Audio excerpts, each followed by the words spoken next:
Welcome to the Wilderness Podcast. We're on episode 88. I am your host, Dills, and with me every single week is the Deegan. Hey, how's it going? It's going pretty good. How's it going with you? Actually, let me cut you off there because a few things we need to let you know what we're going to be talking about this week. So the big one, brand new raid got released on Thursday. That's been all the rage this week. Almost everything else that we're going to talk about is about the raids. We've also got some updates on the Runescape 3 Solak bug abuse. We talked about it last week when we were talking about, or you brought up the completionist cape and stuff like that on how it works in RuneScape 3 and whether or not it would work in old school RuneScape. Anyways, before all that, let's hear what you did this week. So, I broke my keyboard and my chair. Wow, geez, a little bit of some rage quitting going on? Yeah, I didn't get my chicken tendies in time, so I kind of got mad. That'll do it. Lost all my good boy points on that one. Shit. Okay, actually though, so it kind of ties into what I did in RS. So pretty much a bunch of raids and Zulrah. And I guess a little bit of Theater Blood, but we'll talk about that later. So I made a bunch of money from raids.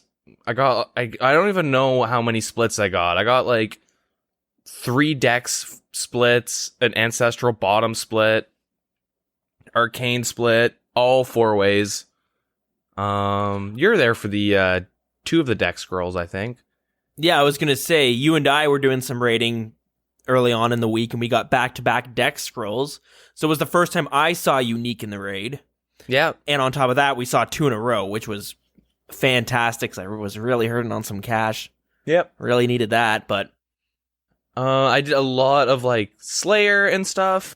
Should probably update you guys on that because like I've been playing a lot this week. Trying my goal is to be fully prepared for Theater of Blood, or for what I thought would be fully prepared. As prepared as you could be for this update that was coming up this week.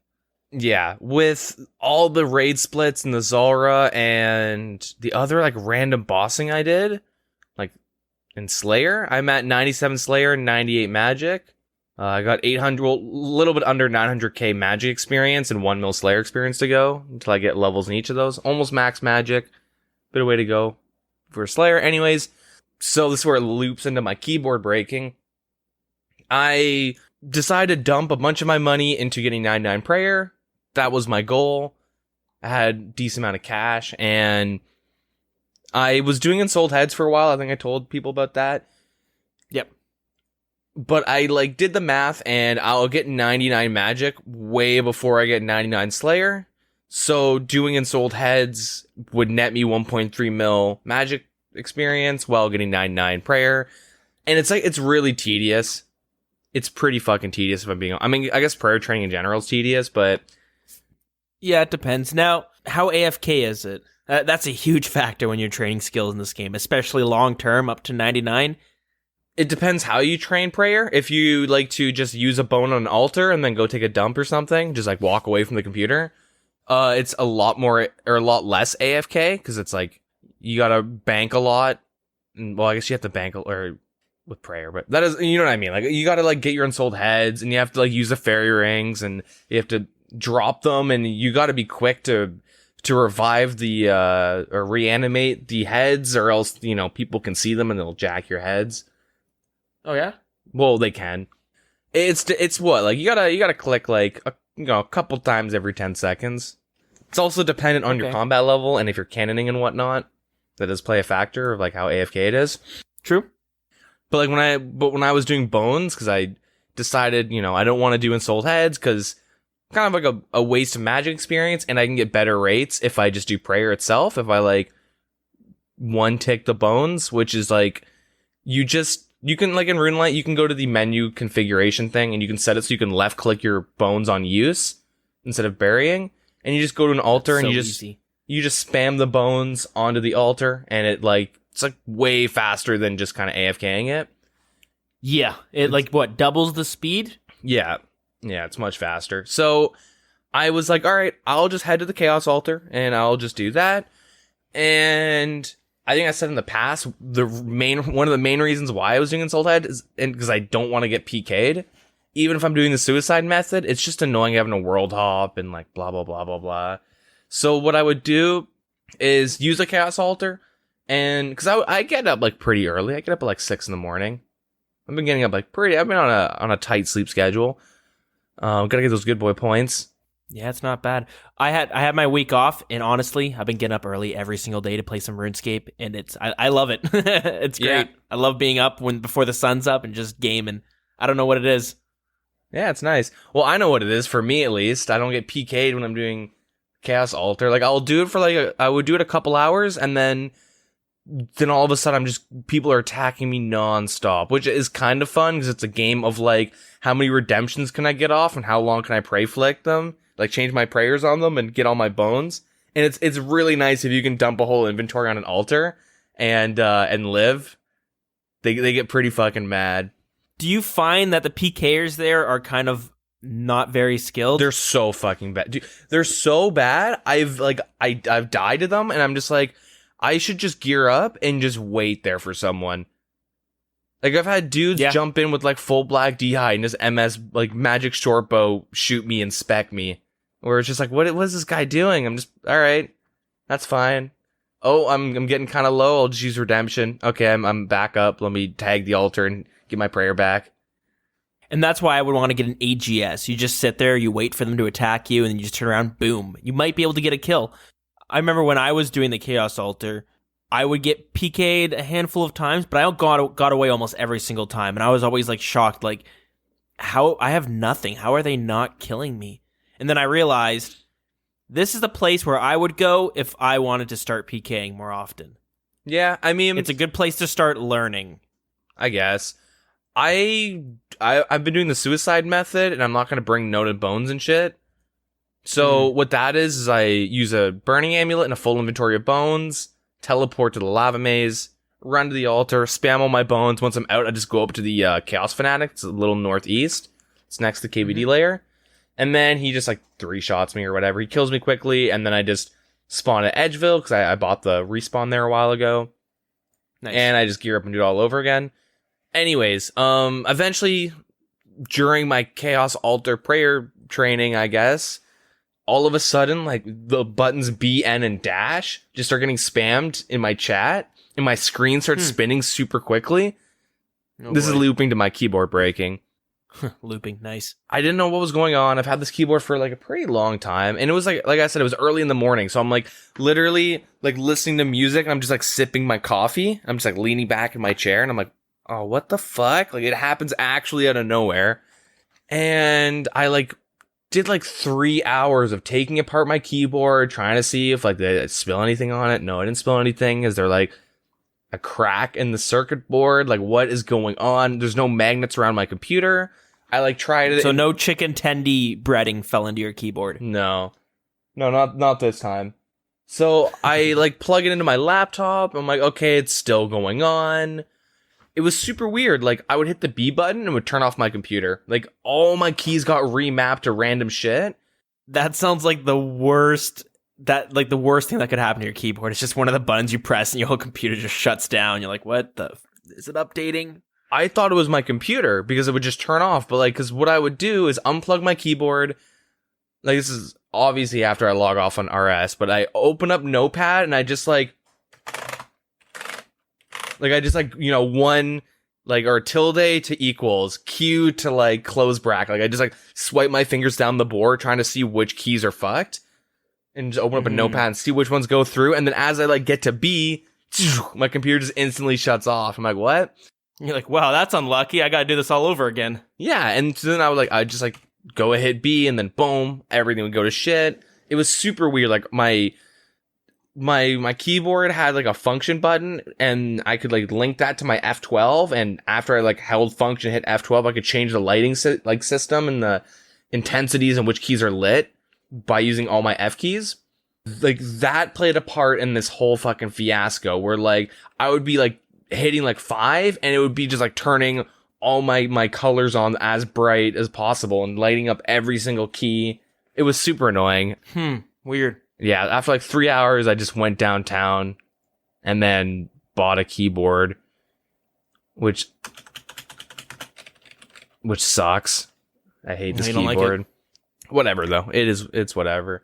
So I spent like the whole day doing that. It was like honestly like easily a 6-hour fiasco of like, because I have to like travel an hour downtown and then sifting through all the shitty $200 Razer keyboards to find the right one for me and all this stuff. My whole day was like gone trying to get a keyboard. So I'm like, all right, I can't. And I like did the math and I couldn't get 99 Prayer before Theater of Blood. The next day I just stopped at 92 and I was like, all right, I'm going to just do some Slayer and some raids, and did all that. At some point my chair broke, and keep in mind I'm like 6 foot, I'm under 200 pounds. I'm like between like 180 and 200. I don't really know exactly, but so I'm not like a big boy, right? The chair I had, like, it had like a thing where you could like tilt the back and all that stuff, you know, change the direction, but you could like lay all the way down and shit. It's like one of those ergonomic chairs. Yeah. And I was like playing RS. I think I was streaming at the time. I don't actually remember. And I heard a popping sound from my chair, and I get this really bad habit where if like I'm getting really into what I'm doing, I just like slowly lean forward and kind of like go into like my monitor, like I'm like leaning forward hard.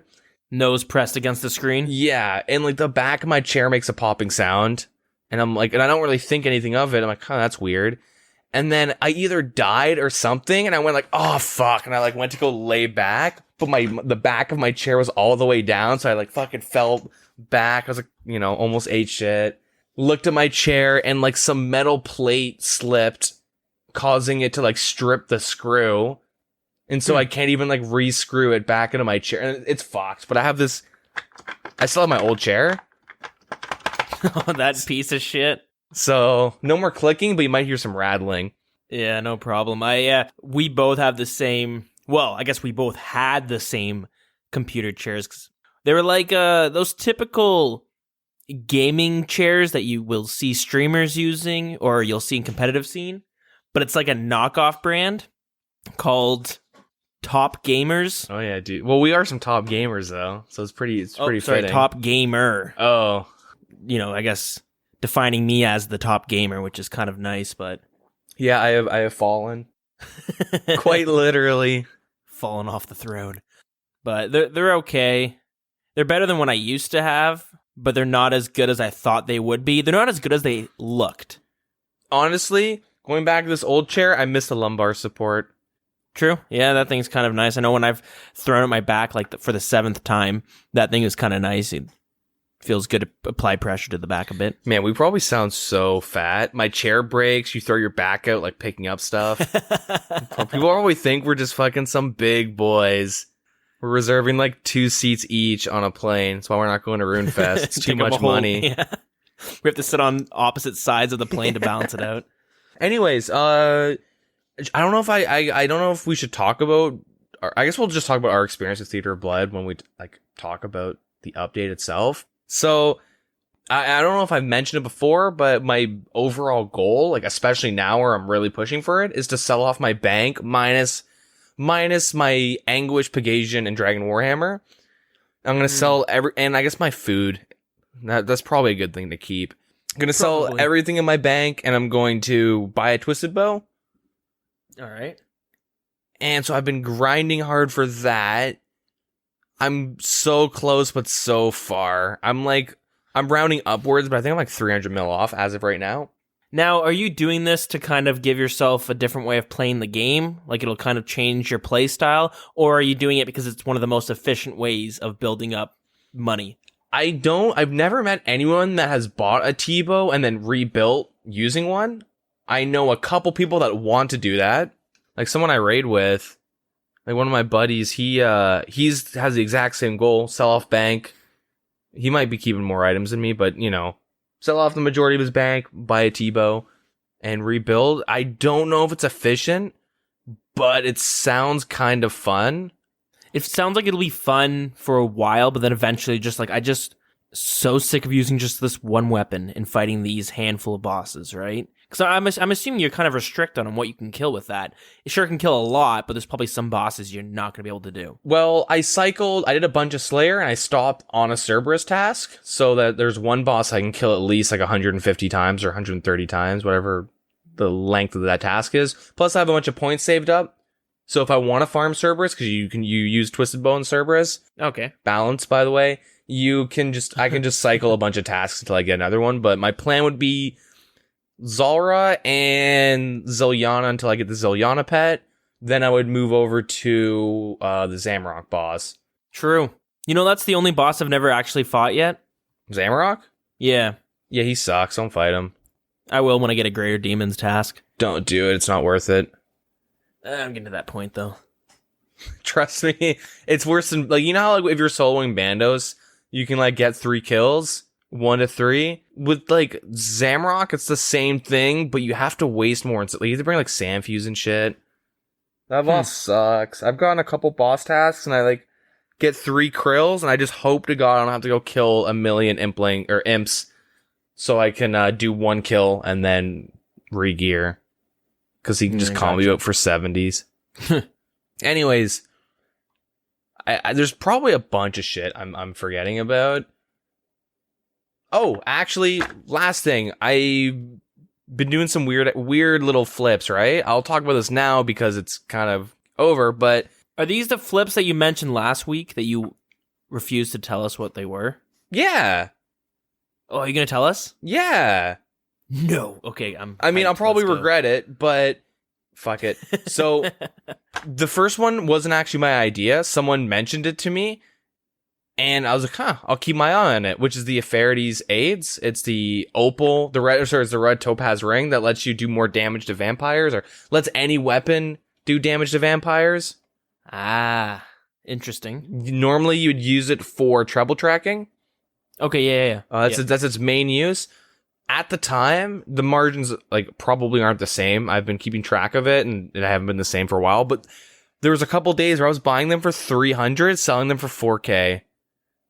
Oh wow! Is it just because of the Theater of Blood and stuff coming up? So part of that, I think people speculated you might need it for Theater of Blood because no one really knew what to expect. Yeah. That people were just like, oh, I gotta do treble tracking for this thing, and they'll just like, I'll buy 5. I don't care about the price. But I was able to like buy and sell limits, like GE limits, a few times and make a couple mil. Like I was making good money off of it for a little bit. Wow. Only reason I'm talking about it now is because some idiots just completely killed the margins on it. Oof. And they're not buying and selling that well anymore, so I stopped. And then I was just doing random things like Bracelets of Slaughter and random shit like that. And I was doing teleport tabs too.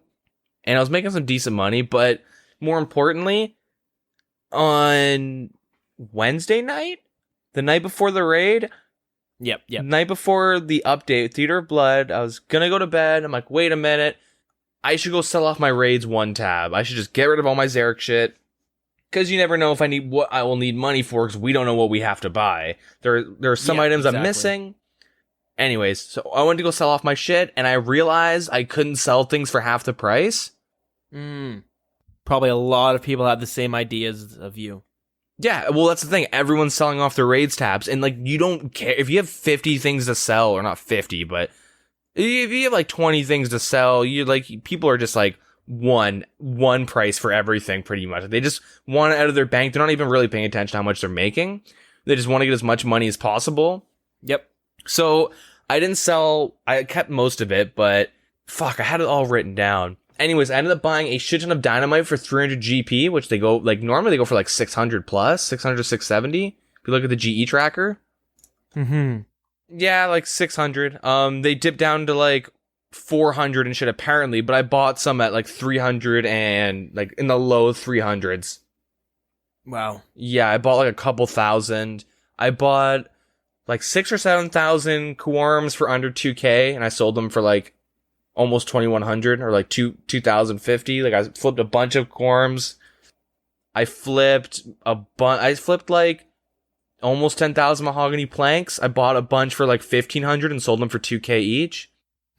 So many random items. Like I like literally opened up the Chamber of Zarek's like drop table and just put in a bunch of really low buy offers for everything, and then went and put them up for like a little bit under what they'd normally go for. And I made like, I still have some things selling, but some of them I bought, there's other items I don't want to mention that I bought for pretty cheap, and I know it's going to take a little bit for it to recover. And they will 100%. I also flipped things like Mithril Ore. Made like a lot of money off that, but I made as of right now, a bit over 10 mil in a day from just doing those flips.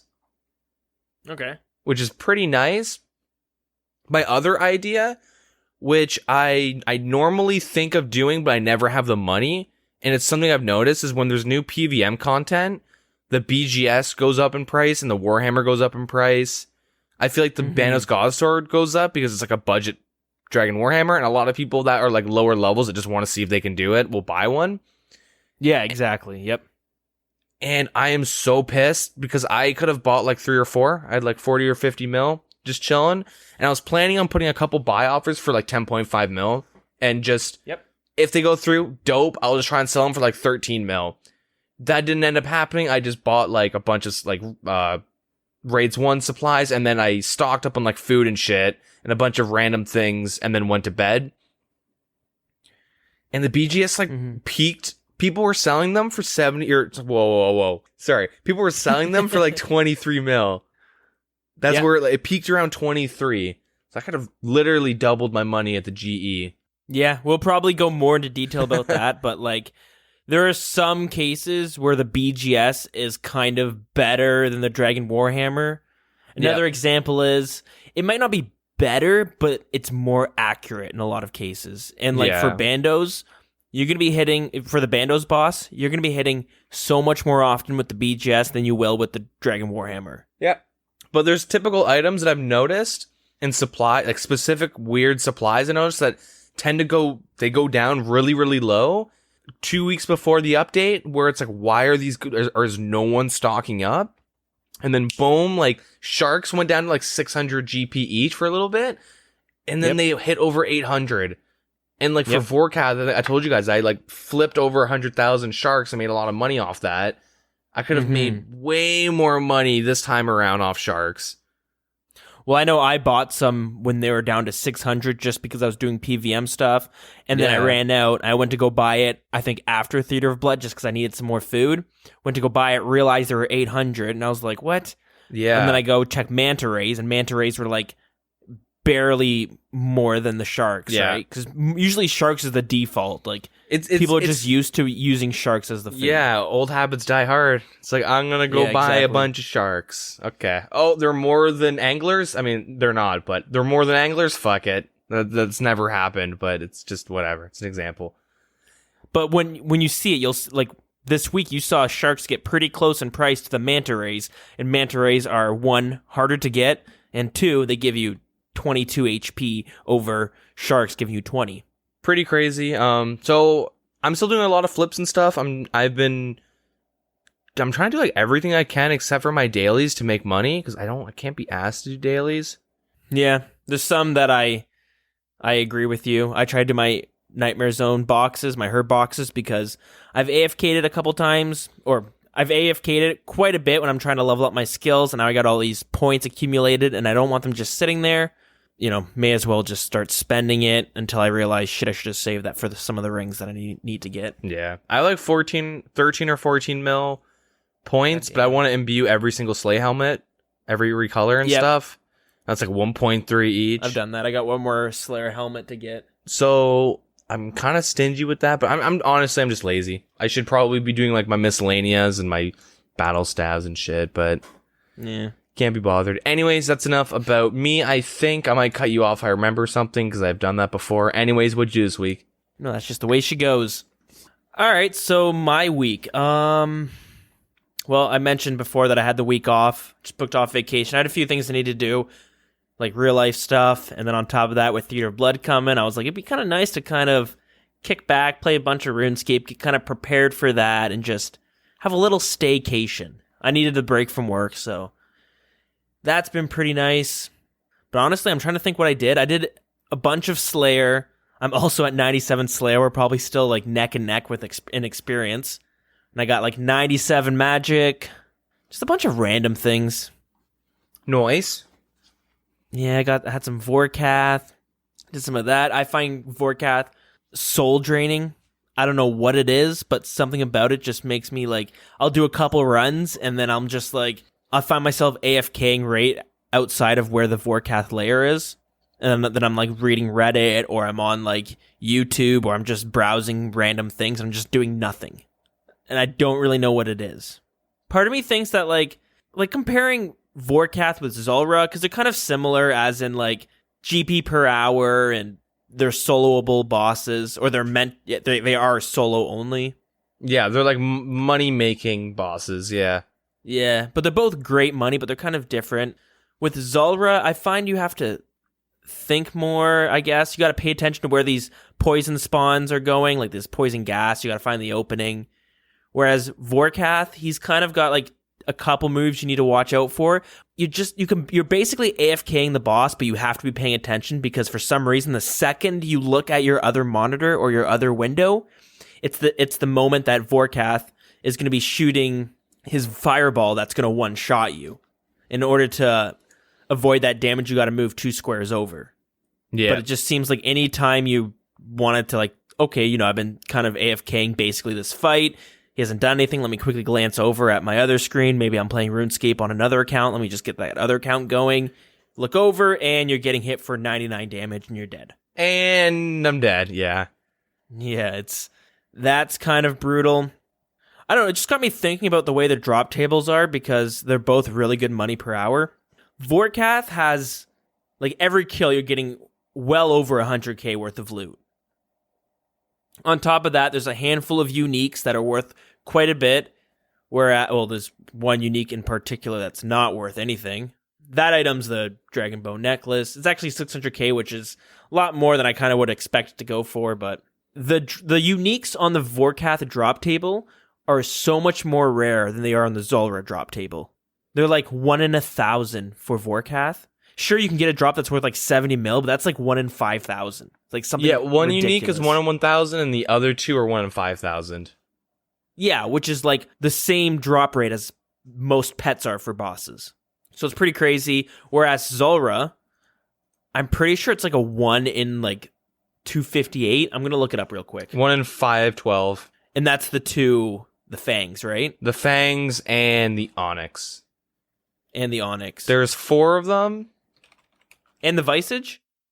For Zulrah, there are 4 uniques. There is the Tanzanite Fang, the Magic Fang, the Serpentine Visage, and the Onyx Bolt, the Uncon Onyx. Blah, blah, blah. Mm-hmm. They're all 512. Okay. So it's a lot more common than the Vorkath uniques. Yeah. And those items in itself will sell for like 3 mil and stuff like that each. So they're nice to get, right? Yeah. Plus there's the 2 mutagens, and there's a Snakeling. Yeah, the mutagen's pretty cool.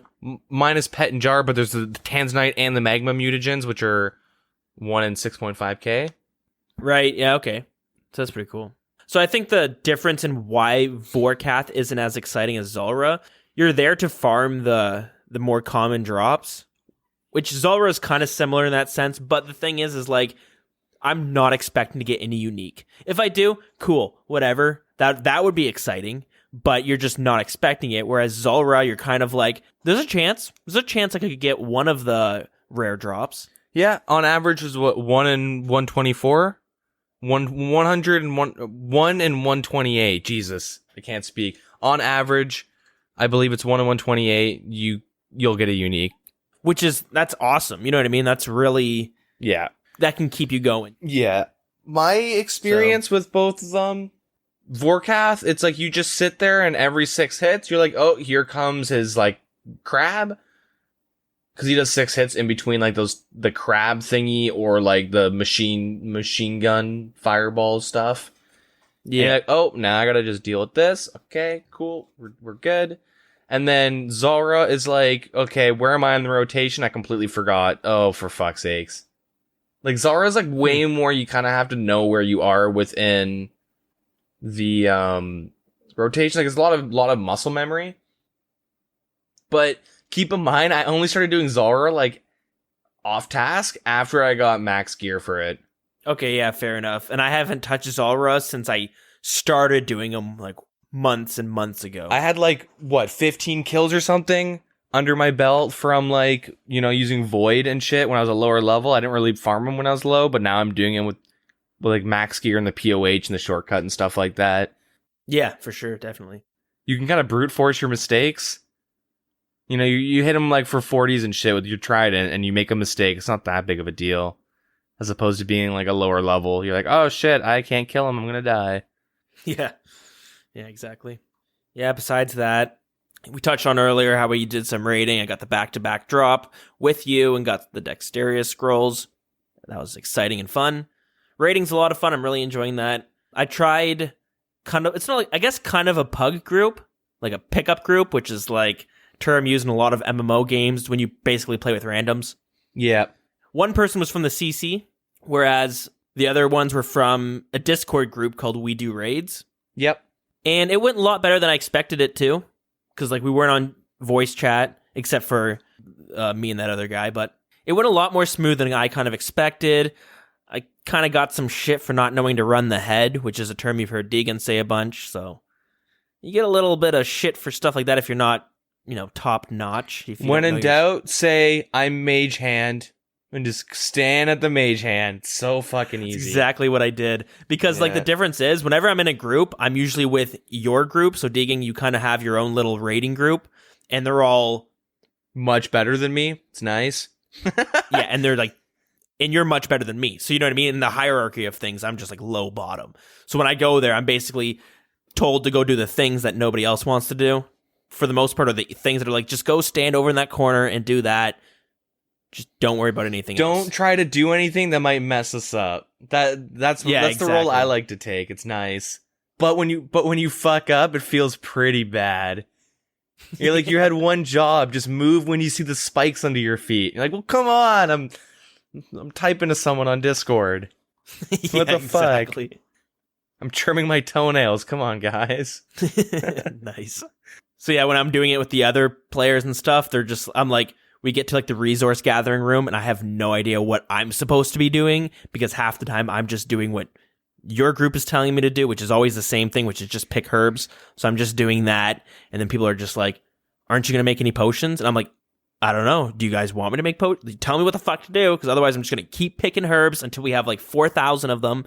Yeah. Way more than what we need. Typically, just how many revits, like revitalizes, just ask how many people take, and if they go, well, obviously 4, be like, well, in my last group, this guy took 8. You just like throw a random number out. Just like, oh, you got, I'm trying to be consistent here. See, this is the thing. You messed up by getting a higher level farming. See, my trick is to have a low level farming, so people don't want me to help pick herbs, and then I can make the potions and get extra points. That's the key. You get extra points for making potions. Yeah, if you get like overload drops and people like use them to sip them, you get the points for that. But see, you messed up by having higher farming, so now it's like, oh, Dills is the highest farming. Well, he's gonna go pick the herbs. You better know how many gold pars and noxipers and buchus we need. Super easy. I just keep picking until like I notice nobody else is in the room and they're all waiting outside of the boss. True. So that's normally how I do it. Seemed to work out. Anyways, that worked out pretty well. So that's, if you're looking, I don't know if I would say if you're looking to get into raids, go there. I've been told that it's good to learn raids with randoms. It's the best way of doing it. But honestly, like I don't have too much experience with them. I only did a few of them. If you ask my friends, they'll always say I have the worst luck with this type of stuff, but my experience with We Do Raids has been super weird. But everything I've heard about it is like it's a really good experience. In my instance, I'm unlucky with this type of stuff. 9 times out of 10, if I'm with randoms, it's going to be like people that play with their elbows or something. Or they're like holding a baby and the baby pukes on them and they're like, oh, well, I better not tell my team anything. I'm going to go AFK for 20 minutes. Yeah, or your keyboard shuts down your computer when you press B. Yeah.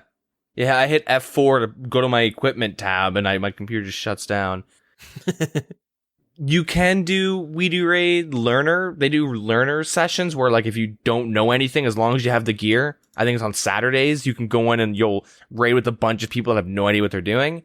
Yeah, I know people that have done that, and there's actually been like uniques dropped, and they've never been scammed. And of like the couple times people have done it, and there's actual uniques to drop, like no one's been scammed that I know of. I mean, people will scam at some point. It's bound to happen. Yeah, I'm sure the odd scamming does, but a lot less than what you would expect, because that's what I was worried about. So I was asking about it, and it turns out that like if you end up scamming, they have a bunch of systems in place that can kind of track your account from the Discord to your regular thing. But anyways, you get basically banned from it. Yeah. You'll get banned from the We Do Raids group. And if you're looking to run a lot of raids, especially with randoms, if you scam it, then you're not going to be doing that's Yeah. there's your unique. Go find some friends to do it with because you're not doing it with this group anymore. Yeah, it's way more like it's way more efficient to do it with groups. So typically, if you want to make a lot of money, you want to join a clan or we do raids, blah blah blah. So that's why it's typically safe and fun because everyone's just there to make money, have some fun. So it seems pretty good. I had a pretty good experience, especially since I really don't know too much about the raids. I know how to solo it. Wait, you didn't have a guy die 30 times and say, "Yo, what was your split?" There was no unique. Oh no, but how many herbs and stuff did you get? Like 500k, and then blank wants to trade with you. And you're like, what? I'm not giving you my fucking herbs. What? Yeah, the handful of times I did it, we didn't have one death. We were able to clear it one shot each time, which was great. It was pretty good. Now, before we move on, so some unfortunate news for me. When you and I were doing a raid together with your group that you usually raid with, halfway through the last fight, I'm sitting there, and the strongest smell of skunk makes its way into my house. Nice. And as soon as that happened, my heart just dropped, and I'm just like, oh no, not again. Guys, weed isn't legal yet. Soon. Yeah, luckily I opened the door, and there's like a group of stoners who are just like, sorry, this is the only light we saw in this neighborhood. Yo, can I get some wind cover? Open up your jacket, give me some wind cover, let me hit this bong, dude. Why you guys, it's like it's summertime, you don't need jackets on. Anyways, so I had to holy shit, we have to rush through this fight. Luckily, we were almost done the fight, so I was like, I'm sure I had my dog outside during this fight, by the way, so that's why I started panicking. So I'm like, luckily, I don't think the skunk's gonna be constantly spraying my dog for 5 minutes while this fight goes on. 5-minute stream of just fucking juicing on your dog. If she's been sprayed, the skunk's probably gone. If anything, she'll air out while we finish this, the last 2 minutes of this fight. Yeah. So we did it, and I left, went outside. Sure enough, a skunk had sprayed.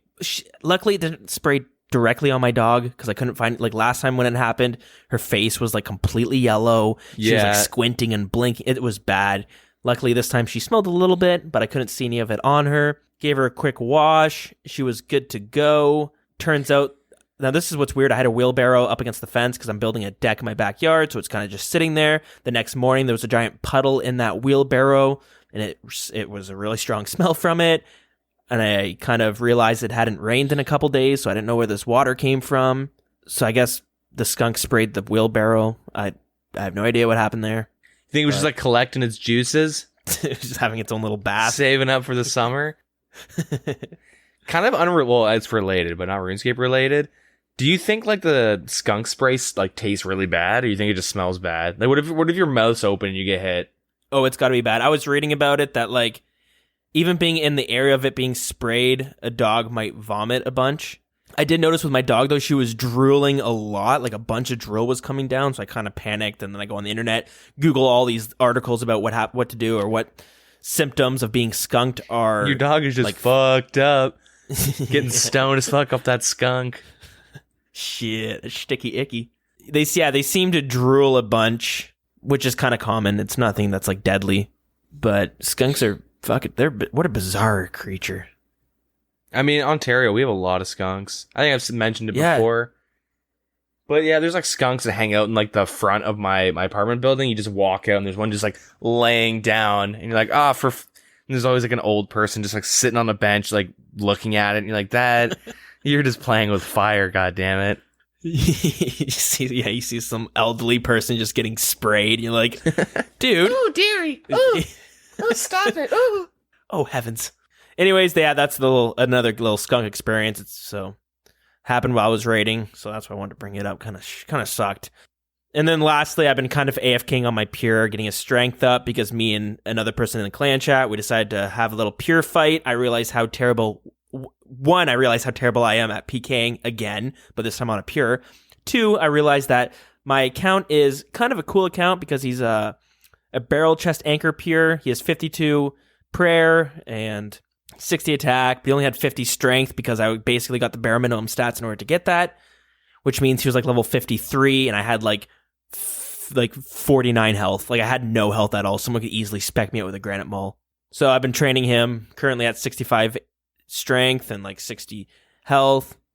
Gotta get that range Just up. kind of doing that. You gotta use some like darts or something, or like some MSB action and just like hit him with that anchor. Yeah, I'm going to get his stats up so he can actually not get killed in wilderness as easily. And yeah, just been AFKing at the sand crabs. I did. So if you're training sand crabs and you're kind of having this problem of like, I can't find sand crab spot because I keep getting either crashed or everyone's taken up the spot that has 3 sand crabs. If you don't know, sand crabs are very good experience for training melee and range, and it's also very AFK. The problem is that it's such good experience. It's usually tough to find some that are open because everyone's there training. Go ahead and do the Client of Karen quest on Zaya, and go and do Depths of Despair. Depths of Despair. That's it. Yeah. So I remember you mentioned this as well, that it unlocks a new spot to do sand crabs that not many people OP go as to. fuck, am I right? It is so good. Yeah, it's so nice. Normally, people are going to aim for a spot with 3 sand crabs where they can stand and they can AFK and kill 3 sand crabs on rotation. But quite often, it's so packed, you're lucky to get that, and you're probably going to get crashed by some pure. So people just kind of opt to going to a spot that has 2 sand crabs. If you do those 2 quests, which it'll take like an hour, it's a little bit of a pain in the ass, a lot of running around. Do Client of Karen, dump your 20% favor reward into Hasidius, and then go do Depths of Despair, because you need 20% Hasidius to do that quest. Exactly. Yeah. So you do that, finish the quest. Won't take you too long, but there's a lot of running around, so if you don't have the teleports or stamina potions, it's going to take you like an hour or so. That's what happened to me.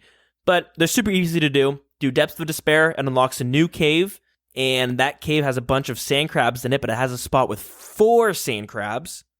Yeah, it's got a 4 and a 3 spot. It's really nice.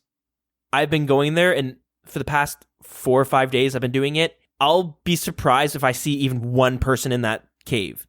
If you usually see nobody in that cave, you just world hop and it'll be a free cave. So you get a spot with 4 of them, and it's just super AFK. Yep. So anyways, just go ahead and train there if you're looking to... If you do sand crabs, go ahead and do those 2 quests, and you will not regret it. And it's cheaper than doing the private island. If you're like... If you're a pure... Island, isn't there? Yeah, if you're a pure, you're going to have to eat, because, 1 defense. And I think the private island's 10k per entry. There's a couple 4 crab spots there. And there's some 3 spots as well. Right. But if you're trying to be like efficient and you're using teleport and stuff, like you bring like a skilling necklace and you teleport to the woodcutting guild, which is right by the sand crabs, it's like around like 1.3k per teleport. So it's way more cheaper. It's like 10 times less expensive on the teleport, or like at least getting there. It's just it's a whole better scenario. Yep, exactly. So highly recommend that. And then lastly, I finished off this week with getting a master clue that required me to get 77 rune crafting.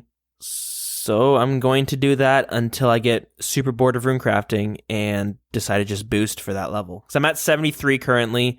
I'm running ZMI, which is, in my opinion, the best method of trading rune crafting experience if you don't like rune crafting. That way is super awesome. I've talked about it in the past about how you would, a way to make it more efficient, bank fillers, remove the slots for the rune pouches and stuff like that. Don't drop your runes, save all the runes. Just bank all every time. Yeah. And another reason why I want to get 77 rune crafting is because it unlocks the Dark Altar rune crafting method on Zaya, which is like a new way of training rune crafting for the most part. AFK, exactly. It's supposed to be very AFK while also still being alright experience. It's not the best, but it's not terrible experience. I mean, if you go from 77 to 99, it's like over 300 hours. Oof. Yeah, it's pretty bad. But it's also AFK.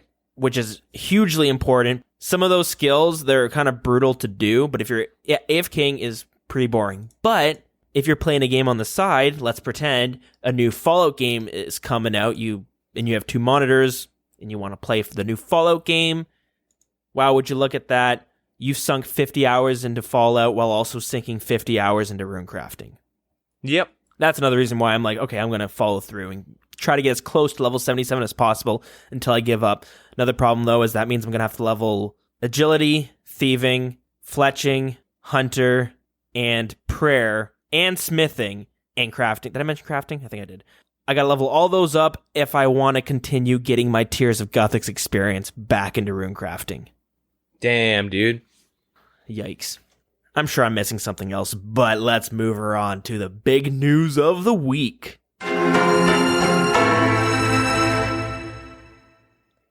I hate this part. Okay.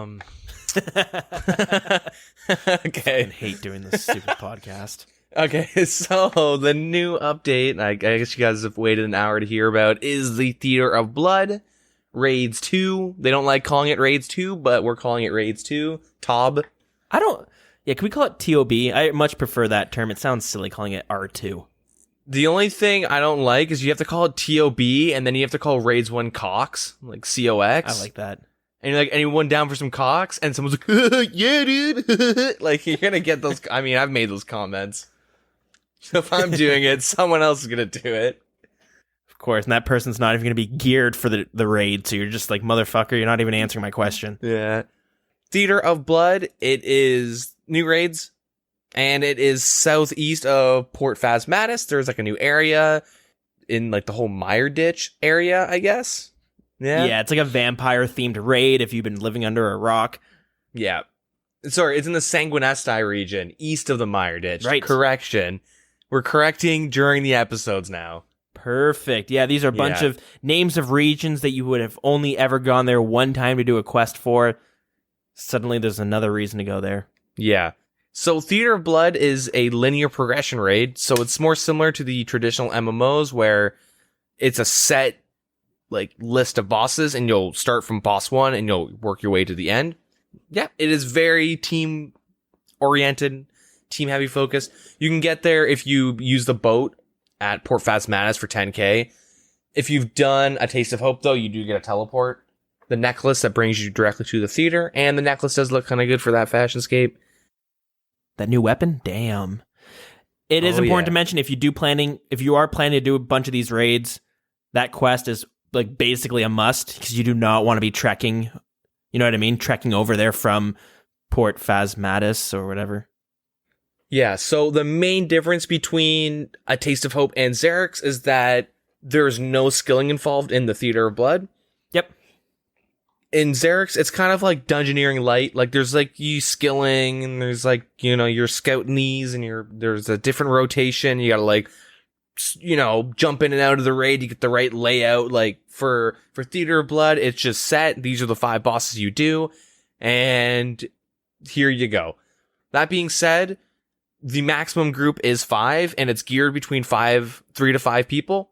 Again, your traditional setup for kind of these type of raids, right? Most other games you have, it's usually 5 or more, but 5 is like, it seems like that's the sweet spot for... Yeah, for like dungeons and stuff, but not too much, not too little. That being said, it is balanced between a group of 3 to 5.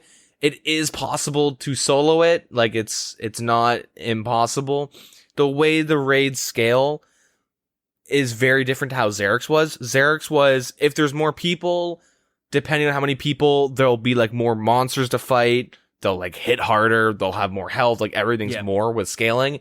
With Theater of Blood, all the bosses do the same damage. Like their stats are the exact same. The only difference is how many like adds or mobs will spawn during the fight. Yeah, and we'll go into more of the specifics later so you can kind of understand. Yeah. But, you know, it's kind of like if, you know, 4 people die and you're soloing, it's still possible. Yep. They don't want it to be like, this guy died, let's reset. Yeah, exactly. Yeah, that being said, you have to recruit people into your party, and there's a notice board in front of the raid, and you just go there, you form your party. The UI is pretty well done. It's a step up from the Chambers of Xeric party finder, the UI there. I do have my gripes about it, but I have gripes about everything, including me having gripes about things. The way, like, you go to the party board, you say, hey, I'm making a party, and then people can apply, and you just, like, refresh, and you accept or deny them. You can set your preferred group size, your preferred level. You can see everyone who's in the party, what all their, like, combat-related stats are. Yep. And I believe their kill count. Yeah. And it shows the other person's. If someone's applying, it'll show, like, their related information. One problem I have with it is that, especially, I don't know how how populated it's going to be later on. But obviously on release, you got a shit ton of people there, a lot of parties being made, and they'll be on the recruitment board. The problem is half the time you can't tell if it's a party looking for randoms or if it's a party waiting for their friends and clanmates to show up. So if you apply to it, you could be left just sitting there waiting, being like, are they going to accept me? Did they go to the washroom? Or are they just not going to do anything because they're waiting for other people and they're just going to leave me sitting there? And there's no way to know if you're in a party. Like, let's say you've applied and you like walk to the front of the entrance, so you don't know if you've been accepted. Oh, really? Like, there's no like UI on your screen while you have like a party create. Like, there's no way to know. Like, let's say me and you have a party and I'm the leader, and you're standing at the entrance to enter. You don't know how many people have gotten in the raid. Okay, because I know there is a little spot in like the top corner that lists like 5 empty slots where the names will kind of, as they join the party, they pop up into. Oh, really? Yeah, you didn't see that? No, I didn't notice that. But then again, I was usually the party leader sitting there clicking fucking refresh. Yeah, and the problem with the party leader is if you walk away to go to the bank or something like that, you kind of have to walk all the way back to the board to see who's applied to it. So sometimes if you're like, you have to sit there and watch the UI, the interface to see when people are applying for it, which if you're not getting any hits, it's kind of annoying. You want to be able to go and kind of switch out some gears if you want to do that. You know what I mean? It would be nice to be able to say this guy's applied and this guy's applied. If you do accept or like if you reject someone, you do block them from reapplying, so you can't just like get griefed by some idiots, like some level 5s just spamming invites on you. You can, Anyways, moving on though. So Theater of Blood, unlike Xerix, it has a unique wiping system. In Xerix, if you die, well, okay, you lost some points, but you can continue. Just pick up where you left off and keep going.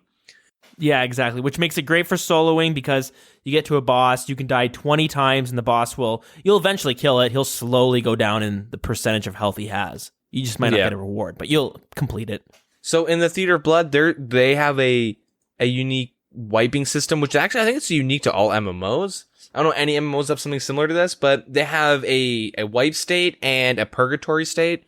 So if you're in, let's say you're in a group of 5 and you go in and you die, you'll be put into like purgatory, which is pretty much you're just sitting on a balcony watching them at like a bad camera angle. You just kind of sit there and watch the fight. You're not like dead, but you're just not participating and you're bad. Yeah, it sure makes you feel that way. Yeah. If everyone Some rooms dies more than other. Yeah, if everyone dies, it's considered a full wipe and the raid is completely failed and you have to restart from the very beginning. Mm-hmm. When you do like a full wipe, there's a 100k fee to get your items back. And if you jump in similar to Vorkath, like if you jump, like you can lose your items in the same way as Zulrah or Vorkath. If you jump back in with items still in the chest, they'll just be destroyed if you die again. Like they kind of get overwritten. Yeah, so make sure you get them all out. That being said, if you are in purgatory and your team completes the fight, you'll be released and you can continue on doing the rooms with your raid. And we'll talk about all that stuff in a second, but when it comes in terms of hardcore Iron Man, it's pretty strict. So no matter what, if you die, if you go to the purgatory state, if you disconnect in a fight, if your whole team dies, well, I guess you've already died though, you will lose your hardcore Iron Man status. So it's very, very unforgiving. Again, the opposite of Chambers of Xeric, where it's kind of like a minigame death. You know what I mean? It's similar to like the Inferno or Jad, where you could die a bunch of times. You just get free items from Chambers of Xeric. If you're able to complete it, it's just free uniques, basically. You don't gotta worry. Which I do kind of... Like, I don't play a hardcore Iron Man, so I don't have any, like, issues being like, oh, it's unfair, I'll never be able to do it. It just means you'll have to be... If you see somebody with some Theater of Blood gear, it's kind of it's a bigger statement on your character. Whereas a Twisted Bow... It's a huge statement. Yeah, exactly. Whereas the Twisted Bow, sure, it's a really good weapon, super rare, but it's not like you had to risk much doing it. You just had to spend the time grinding it out. Yep. So... The number of deaths occurred within the raid will affect the quality and quantity of your loot at the end and in the resupply phases. And the resupply, like, phases, are not really phases, but there's 2 points within the raid where you'll go to a chest and there will be, like, food rewards and potion rewards dependent on how well you've performed in the raid. And the whole concept is like you trade supplies back and forth, make sure everyone's got the best. But let's say you die during every single fight, you don't contribute, you'll get like a leeching reward, which will be like an onion. Yeah. So if you can't leech, you can't just like leech your way through the raids to get uniques. You can't like sit outside of a raid and just follow them. Like, you're not going to get anything. It's not like 100% set in stone, but everyone's pretty sure the way your reward is set is how much damage you've done and how much damage you've taken, and if you have died or not. Dying like really is a big penalty.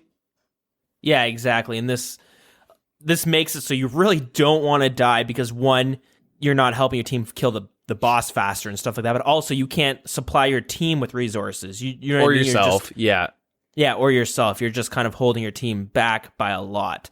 Yeah, and you're not getting a unique. Yeah, exactly. And that's what makes me wonder is like with Chambers of Xeric, you have points that your total party is kind of working for, which kind of tells about like whether a unique will drop, I believe. And then you have your individual points, which is basically your cut of the loot. Am I getting that right? Yeah. Okay, so I'm curious if Theater of Blood, let's say you die every single time and you're going to get a leeching reward at the end. I'm curious if that means your other teammates have a less of a chance of getting a unique in their specific chest. I'm almost certain it doesn't. I think... Yeah, okay. So, in Xerix, it's like your reward is a pool and you guys like share like a reward pool. And if someone's dying and losing you points, you're hurting your whole team. I think if everyone is playing very well except for you, they're still getting a good reward. They're not going to get less because you've died more. I think that's fair because it still hurts your team because for non-Iron Man teams, it's basically precedent to whoever gets the unique, you're going to sell it, you're going to split up the money equally to everybody. If you're not going to get a good loot at the end of it, that's 20% less of a chance that your team's going to be getting a unique through the 5 of them, right? Yeah, that being said, if you're within the raid, no normal teleports will work. So no Rings of Life or Defense Capes or Glories, I don't know, and no teleports work. But you can talk to Mysterious Stranger outside of the theater, and you can buy a teleport crystal for 75k. I think it's pretty much just for Hardcore Iron Man. You don't really have a reason to bring one into a raid. You're wasting a valuable inventory slot for a one-click tele to not die. Just having that in your inventory, you're kind of like telling your team, all right, guys, be prepared to teleport when things are looking grim. When really your mindset should be go balls to the walls until you all die. You know what I mean? Don't go down without a fight, basically. Yeah. The last thing you want to see when you're with your group is like 4 people die and the last guy teleport out. You're like, I think everyone has had that scenario where if you're playing like an MMO or something with your team or with your buddies, there's that one like, I mean, I have this friend where you're playing like WoW or something and you're like, oh shit, come on guys, it's we're gonna die. Like you're fighting some boss or some shit, I don't know. And then you just see your one buddy's like running out of the dungeon because he doesn't want to die. And you're like, oh, well, now we're fucking fuck dead. This guys, I'm out. And you're just like, man. We could have actually done it if you stayed, but now we're all dead, but you're alive at least. All right, you need to have that confidence of like, give it your all. You know what I mean? Yep. If one dies, we all die. Yep. So, logging out in any way through disconnecting or manually logging out during a fight will be treated as a death, so you'll lose your Hardcore Iron Man. So you enter that fight and you try and do anything cheesy, you're gonna die. Like you're gonna lose your status. They're making it so there's no way a Hardcore Iron Man can like leech a unique. They want it to be like a status symbol to have that Avernick or the rapier or whatever. And it seems like they've really spent the time, like it's super punishing, but that's only because they know if there's an exploit that someone will find, somebody will find it in order to bypass some of the levels. Yeah. It is important to note, though, that like if you're in between fights and you disconnect, I don't know how it is for logging out, but if you disconnect, you can still log in and you'll be where you were at, as long as the fight hasn't started. I know I did see some of that going on. Yeah. Typically, if you relog, if you're trying to log back in it'll try and connect you to where, like, with your party and stuff. But if they can't, you'll be outside of the raid. You'll be just gone. You'll be in the lobby area. And Jagex does know the difference between a logout and a disconnect, so at least they say they do. Yep. If you log out outside of an encounter, such as like in the corridors or whatnot, it will be considered safe. And like I said, if they can't, connect you to your party or whatever, they can't find, a way to get you there, they'll just put you out and you'll be out of the party in the lobby outside of the theater. Anyways, moving on from the death mechanics though, they have a really cool feature, which is spectating. Kind of fits in the whole theater aspect too, which is kind of nice. If you're not already in a party, you can name a player you'd like to observe, or you may select recent party, which will show them a party that recently formed, and you can just go in there and watch, some parties do some raids. This is an easy way, or I guess it might be the only way actually to get your music cape back for some players. Each room does have like a song, its own little song, so yeah, and all the way up until the rewards room at the very, very end. So it means like if you're spectating a party, you're kind of want to spectate a party that's going to make it all the way through, right? Yep. Yeah, it's a good way to like learn little tricks. It's a good way to just kind of spectate and see what's up. Yeah, and that's the thing too. Like if you're wanting to learn the raids, I mentioned before with We Do Raids, let's say you have to do some runs with Chambers of Xeric with your little learning party, but with this, it offers the ability to watch a team that maybe you're on Discord with them and you're talking in the voice chat and they're kind of explaining what they're doing while they're doing it, and that's kind of your way to kind of dip your toes in and learn a little bit of the fight before actually going in and dying a bunch and only providing onions to your party. Yep, so you can go to the new NPC in the Grand Exchange. I believe she's northeastern part near the Spirit Tree. She's like kind of a bit of ways away. Her name is Abigalia. She's a Mortania refugee who hangs out at the GE. Lives in Lumbridge, but she's renting the upstairs of the general store. She explains Mortania in the theater. She's got some lore, but, who cares about that? Maybe you can cover that in a future episode or something. I don't know. Yeah, once we're running dry on other topics. Yeah. If you want to spectate, you must be free from poison or disease, and you must have an empty inventory and have nothing equipped. So keep that in mind. The last thing you want is like 20 people ice barraging from the spectator stand. Yeah. You're just like, oh, shit. It would be kind of cool if you could alk and watch them, though.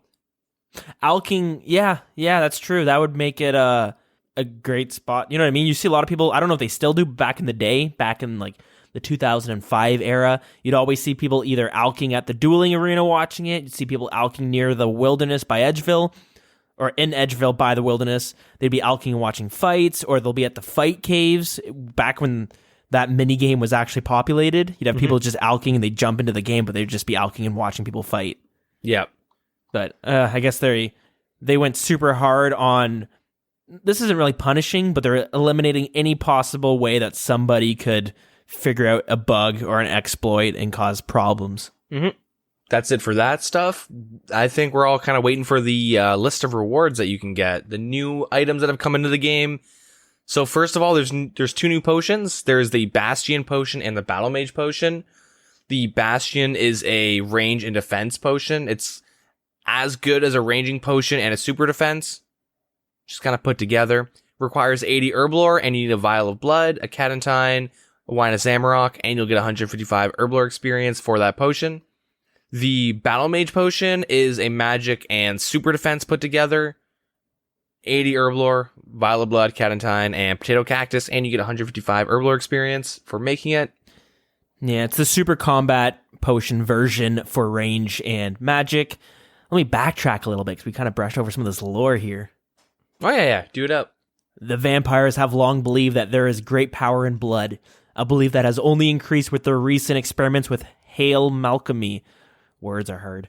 These vials contain modified blood that enhances the power of potions and can be used to charge new weapons found from within the Theater of Blood. Oh yeah. The first unique to talk about is the Avernic Defender, and there's of course there's lore. You want to take it away? Oh hell yeah. During the Second Age, Avernic weaponry was common amongst the forces of the Empty Lord. aka Lord Zeros. These weapons crafted by Avernix smiths in the liquid fires of Infernus, the demon realm, were some of the most powerful around. Today, Avernic weapons are incredibly rare. The secrets behind their creation having long since been lost. Lady Verzic's Avernic Defender is one of the few to still remain, and is a relic from her time in the service of the Empty Lord. This is your part. Oh, the Avernic Defender is an upgraded version of the Dragon Defender, requiring 70 attack and defense to equip it. Due to its you want to take this? Sweet, mixing it up. Due to its age, the full defender has been destroyed, leaving behind only the hilt. To create the never mind. Yours again. Oh yeah. To create the Avernic Defender, you must combine the Avernic hilt and the Dragon Defender. The hilt itself is tradable, but once the Dragon Defender and the Avernic hilt are combined, it is untradeable. You can dismantle the Avernic Defender to retrieve the Dragon Defender, but you'll lose the hilt in the process. Oof. Yeah. If you die below 20 wilderness with the Avernic Defender, it will revert to a broken Avernic Defender, which can be repaired for 1 mil by using the item on Purdue. The player that gets the kill would be rewarded 1 mil from the Defender, in addition to the normal loot that their opponent would drop. If you die above 20 wilderness, it will be treated as the same as any untradeable item, meaning the person wearing it will not get the broken Defender back, and it will be lost. That's interesting that it's a 1 mil loss for the person who died, as well as a 1 mil gain for the person who killed. Because normally there's a bit of a difference in that to act as a gold sink. You know what I mean? Like the person who killed it would normally get like 900k just so that 100k gets lost in the abyss of gold sinks. Yeah. It's a little weird, but hey, I mean, you kill someone that has an average defender, you kind of deserve 1 mil. Sure. It's really good. Do we have the stats for the Dragon Defender up? Yep, the Avernic Defender is the new best in slot offhand, of course. It is okay, so I'll just list its attacks. So it's got 30 stab, 29 slash, 28 crush attack bonus with a -5 magic and a -4 range. Its defense bonuses are the same as like its attack bonuses. Yep. But more importantly, it has 8 melee strength, which now makes it the new best in slot offhand for melee, beating out the DFS. How much strength bonus does the DFS have? 7. Oh, wow. Okay. Yeah. So it's pretty goddamn good. You might not know, the Dragon Fire Shield had the highest strength bonus. Strength bonus is the bonus on what you can damage, right? It affects your max hit. Yeah, exactly. You see a lot of people with the Dragon Defender, though, because even though it's just slightly lower in strength bonus, it had a lot of more attack bonus, which is your accuracy. Yep. This being better than the DFS in both strength bonus, obviously it's, you know what I mean? You're going to be your go-to for everything. And even if you're doing dragons, you just bust out that super extended anti-fire.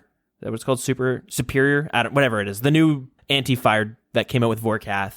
You just bust this thing out with it, and you don't have to worry. Yep. So in comparison to the Defender, it's got +5 on the attack bonuses.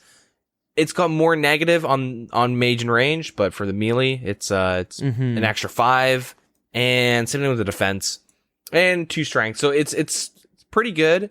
I can't wait until I can say I get one, which will be a long time from now, but they're gonna be pretty expensive for a long ass time. Have you seen how this looked in game yet? I have not. Yeah, unfortunately, I have not either. So the image with the dev blog, it's kind of like a black defender with kind of like a gray point. Yeah. So I'm curious how this will look in game, if it's going to look just like a recolored defender, or if it's going to be like bigger. You know what I mean? If it's going to look different than the other defenders, which I imagine it would, but I haven't actually seen it yet, unfortunately. Yeah, I guess we'll move on to the next item, which is the Sanguinesti staff. Oh, some lore. You want to take it away with the lore? Ooh, yeah. One of the more recent additions to Lady Verzic's collection, the Sanguinesti staff is a powerful weapon that was crafted by Lord Lower Neil Draken himself. The staff was given to Lady Verzic by Lord Lower Neil Draken as a reward for assisting him in their fights against the 7 priestly warriors. Also something we covered in a past lore episode. Would you look at that? Nice. It's tying in together. The Sanguinesi staff is a new tradable magic weapon requiring 75 magic to wield. It is identical in terms of stats of a Trident Swamp, but it can hit 1 damage higher. Pretty nice, extra max hit. I wonder if that is with like the best, the percentage I have damage. a feeling they just were like, Trident, damage, let's just give it 1 max hit no matter what. No matter what the circumstances are, it's just, you get 1 extra hit. Okay, so even with full Ancestrals, you don't think it'll suddenly be 6 better hits? Or 6 higher? I don't think so, no. Okay. I'm probably wrong. Let's be real, I'm probably wrong, but I don't know. I think regardless, the thing that is really nice about this staff is that it has an added effect of a 1 out of 6 chance to heal you 50% of the damage dealt when attacking an NPC. It is nice. 3 blood runes per cast, and the staff does not degrade. Okay, so it's just straight 3 blood runes. You don't have to worry about scales or anything, which I guess that makes sense. In comparison, the Guthans is what, like a 25% chance or some shit to heal? Mm-hmm. Yeah, successful attacks have a 25% chance to heal 100% of the damage, so it's, not as accurate, but it's also magic. I think it'll still be pretty good. Anyways, I should continue. If you want to charge a staff, you need to fill a Vire well found within the lobby area of the theater with vials of blood and blood runes. You kind of notice these weird fountains around that you can like check or fill. It is for the staff. So once done, the staff can be dipped into the well to consume the number of charges you require, so long as there is a suitable amount of vials of blood and blood runes. So not only is there a charge, like there is a cost per cast, there is a total charge in general. So like I guess they don't really put in effect the vials of blood because there's other factors, there's other things you can use these wells or whatever for, but oh, interesting. Yeah, I think it's like 300 blood runes and a vial of blood to like store into the thing. I'm not too sure. Anyways, yeah, it's a bit confusing the way they describe the way it charges, but I guess it's something that once you have it, you'll have to figure it out. Yeah. I will say so they have a picture here in the dev blog of the person holding it. Not a huge fan of the way it looks. It kind of looks like a Halloween cosmetic. Yeah. It looks like a clue scroll or something, like something you get from a clue scroll. It's like a bat with its wings. It's like touching its like forearms, if it had forearms, or if they do. I don't know. I'm not a bat expert, but it's like touching its wings together in front of its body. It's like a weird looking, and it's a staff. Imagine a big halberd, but instead of the blade at the end, it's just a bat with its wings kind of pointing forward to look like the blade, sort of. Yeah. The picture they have here is really not flattering. If it does look good in game, it does not show it in this picture, at least in my opinion. I mean, to be fair, Ancestral looks pretty bad in this picture, too. Yeah. Okay, yeah, good call. Fair enough. Yeah. So, anyways, we shall move on to the item I've complained and also swooned over. I'm kind of conflicted. Anyways, it is the love-hate relationship. Yeah. The Grazi Rapier. You want to take it away with some of that lore? Of all Vampirium tribes, none were more vicious than the Grazi. These vampires took pride in their combat abilities and would regularly bait their prey into a battle so that they could test their prowess. The rapier in Lady Verzig's vault was once wielded by a fearsome Grazi warlord. It was given to her by her father, who came to possess it after the warlord challenged him to battle, one that he did not survive to tell the tale. The Grazi Rapier is a new tradable stab weapon that requires 75 attack to wield. It is not charged and does not degrade. The attack speed of the rapier is the same as an abyssal tentacle. Its stats are 94 to stab and 55 slash with 89 melee strength. All right, so it's kind of one of the bigguns, I guess, because we now have a new best in slot one-handed weapon, if I'm not mistaken. Yeah. But yeah, I think it's expected for this thing to be pretty damn expensive. You know what I mean? It's going to be like, I don't want to say the twist. It's probably going to it's going to stay really, I believe that in the future it'll still retain its high value. Yeah, like 200 mil plus, I feel. Well, this is okay. We're making these assumptions, not knowing the actual drop rates. It could be like common and just people having, you know what I mean? Like it could be like 1 in 8 per raid, and it's like, oh, well, now there's a bunch in the game. My biggest worry, which I'll address later on, because I think Jagex thought this through, would be that the Grazi would replace the tentacle whip, which means a lot of the abyssal whips that were getting consumed would not be getting consumed anymore, because the people that are going through a whip a week now aren't ever again. Yeah, it's true. Yeah, I guess you were worried that like at some point the whip will drop down to a 500k value, where it's always been at least 1.5 mil, which has kind of gone up since because of the new raid coming out. Yeah. Still, it's still a possibility, but it you know, like I said, it's speculation, and Jagex has done some things. They've actually thought this out. I'm actually a little suspect that one of them's listening, and then during their like FAP time or tap time, they're like, "Hey, I thought of this really neat point. What happens to all the whip sync stuff?" And they're like, "Wow, Ma Jed, you're a genius. Oh my god, dude." I think it's more on the lines of, it's Wednesday or Thursday morning, they come into the work and they all go, "Hey, did you guys hear the new Wilderness podcast episode?" And like, yeah, man, we're listening on the way to work today. Yeah, what did you guys think about this? I have a feeling they have it in their meeting. I don't think anyone in the UK has a 3-hour commute though, or 2-hour commute. It's like 30 minutes, right? Maybe they're taking a shower. Maybe they wake up in the morning. That's their alarm clock. Yeah. Hey, how's it going? What a great way to wake up. Just wake up in a bad mood every day. I don't think this is going to be a thing where you're going to be seeing, like, it is the new best in slot one-handed weapon. It's the new thing that someone comes up to the G and says, "Tell you what, mate, give me 5 mil. You won't regret it." Yeah, fair enough. And they're wielding that thing. But I would be very surprised if you see Pures rocking it. Well, not a Pure. If the Pure has 75 attack, let's just say, and he's going for 99 strength, and he's like, well, got to get the Grazi Rapier because that's the fastest way to change my strength. Like, I don't think we're going to be really seeing that.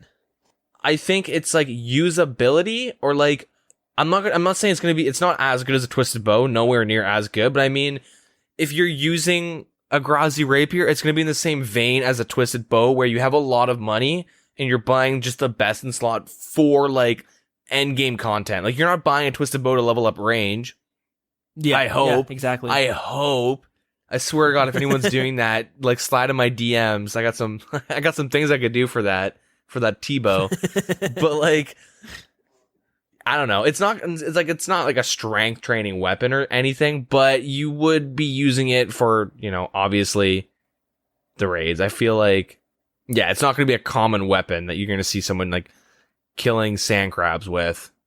If you do, then like, they were on that Bitcoin hype train at some point. They cashed out at a good time. Cashed out and cashed in with those bonds. Yeah, exactly.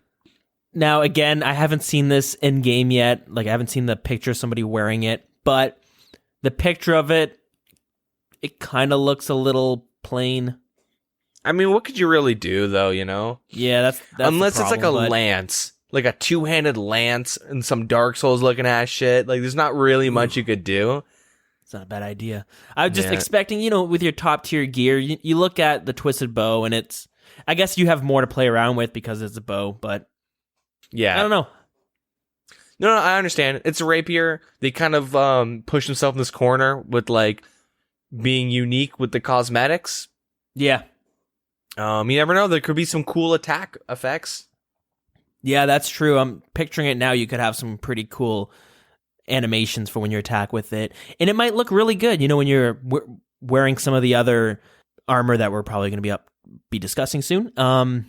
It might look really nice. You know what I mean? Speaking of, let's talk about the name, the armor that's got 4 names or 3 names: the Justisar, Justiciar, and the Justicar. Who knows what the actual name is? We'll find out in a later episode, but there's some lore. You want to take it away? Yeah, I'm safe. I'm pretty sure it's safe to say it's Justiciars. Anyways, the Justiciars were elite warriors in Saradomin's army during the God Wars. Unlike the rest of the forces, the Justiciars operated alone, often working as assassins and saboteurs. Selected from a variety of races, they were all chosen by Saradomin himself, who granted them power. When the vampires invaded Hollow Vale, some of the last remaining Justiciars fell in battle. The Justiciar armor found in Lady Verzig's vault was taken from one of these fallen survivors. Fallen warriors. God damn it. Fallen survivors. Oh, yeah. Side note, how do you die like level 70 vampire? Jesus. You forget to bring that... No, not a silver weapon. Garlic? You're not wearing those rings you were talking about earlier. Oh, the Affinity aids, yeah. Yeah, no one trained their crafting, so... Yeah, true. All the Justiciar warriors were NMZ prods. Yeah, evidently. Evidently. Yeah, so the armor is a brand new set of tradable tank-oriented gear requiring 75 defense to equip. Each individual piece offers the same defensive stats, slightly higher than the Torag gear, with some additional prayer bonus. When the full set of Justicars or the armor is equipped, I'm just gonna phase over that name from here on out. All incoming damage taken is reduced by number divided by 3,000. So, the number is what your defensive bonus is in that respective defensive bonus, So this is based on the style of each attack. So let's say it's Crush and you had the defensive bonus of 450. It's 450, over 3,000, 50%, blah, blah, blah, blah, blah. Good. So it's got some good defensive reduction. Keep in mind, it does not apply to PvP combat. I think I complained about this in a previous episode, and that would be OP, but we good. Then again, we have talked about PVMers needing to survive a little bit more, or at least having the more options to survive when they're in the wilderness. Yeah, I believe this is a new mechanic, or new effect. I don't think we talked about this before, but wearing the full armor alongside the items with similar effects, such as the Elysian Spirit Shield, which has a 70% chance of reducing the damage you receive by 25%. The damage reduction will apply after the Elysian Shields. So, for example, if a player were to be hit for 40 crush damage while wearing the armor with a 450 crush defense and the Ellie was activated, the damage would be reduced to 30, like 25% of 40 is 30, and then the armor would reduce it by a further 15%, so it would be a 40 down to a 25, which is fucking huge. Okay, so yeah, it does stack on top of each other. So, interesting. I like that. It sounds overpowered as fuck. Keep in mind, they don't stack in PvP, and you're not going to be wearing this when you're killing dark beasts, or I don't know, what do you kill in the game? Besides your something time that, and... again, you need to be wearing all three of them together. Right, it's similar to and an Ellie. The Darox, and with an Ellie, a fucking 700 mil weapon. But like Darox armor. Notice how I said Darox for that one. Yeah. Anyways, dorks. Similar to that one. How often do you see someone just rocking the top and the legs? Almost never, because they're gonna probably be wearing Torags instead. Yeah, it's something where you're gonna be wanting to rock the full set to actually take advantage of this new perk that comes with it. Yeah. Sure, it might be really good at Bandos, but keep in mind, this guy's probably wearing a bill worth of gear. The 20 mil 4-way split doesn't really matter to him. He's, realistically, you're not going to be using this you're going to be using it for raids. Specifically for Theater of Blood. If you're using a setup like this, you're not going to, unless you just have a bunch of, friends that are just getting in the game, and you're like, hey, I'll tank Bandos for you guys. Oh, you're all dead? Oh, that sucks. Well, I'm never going to die here. Yeah, I forgot to tell you to pray range. Yeah. So it is super tanky, but it's really nice because we've talked about it. We do need some tank gear.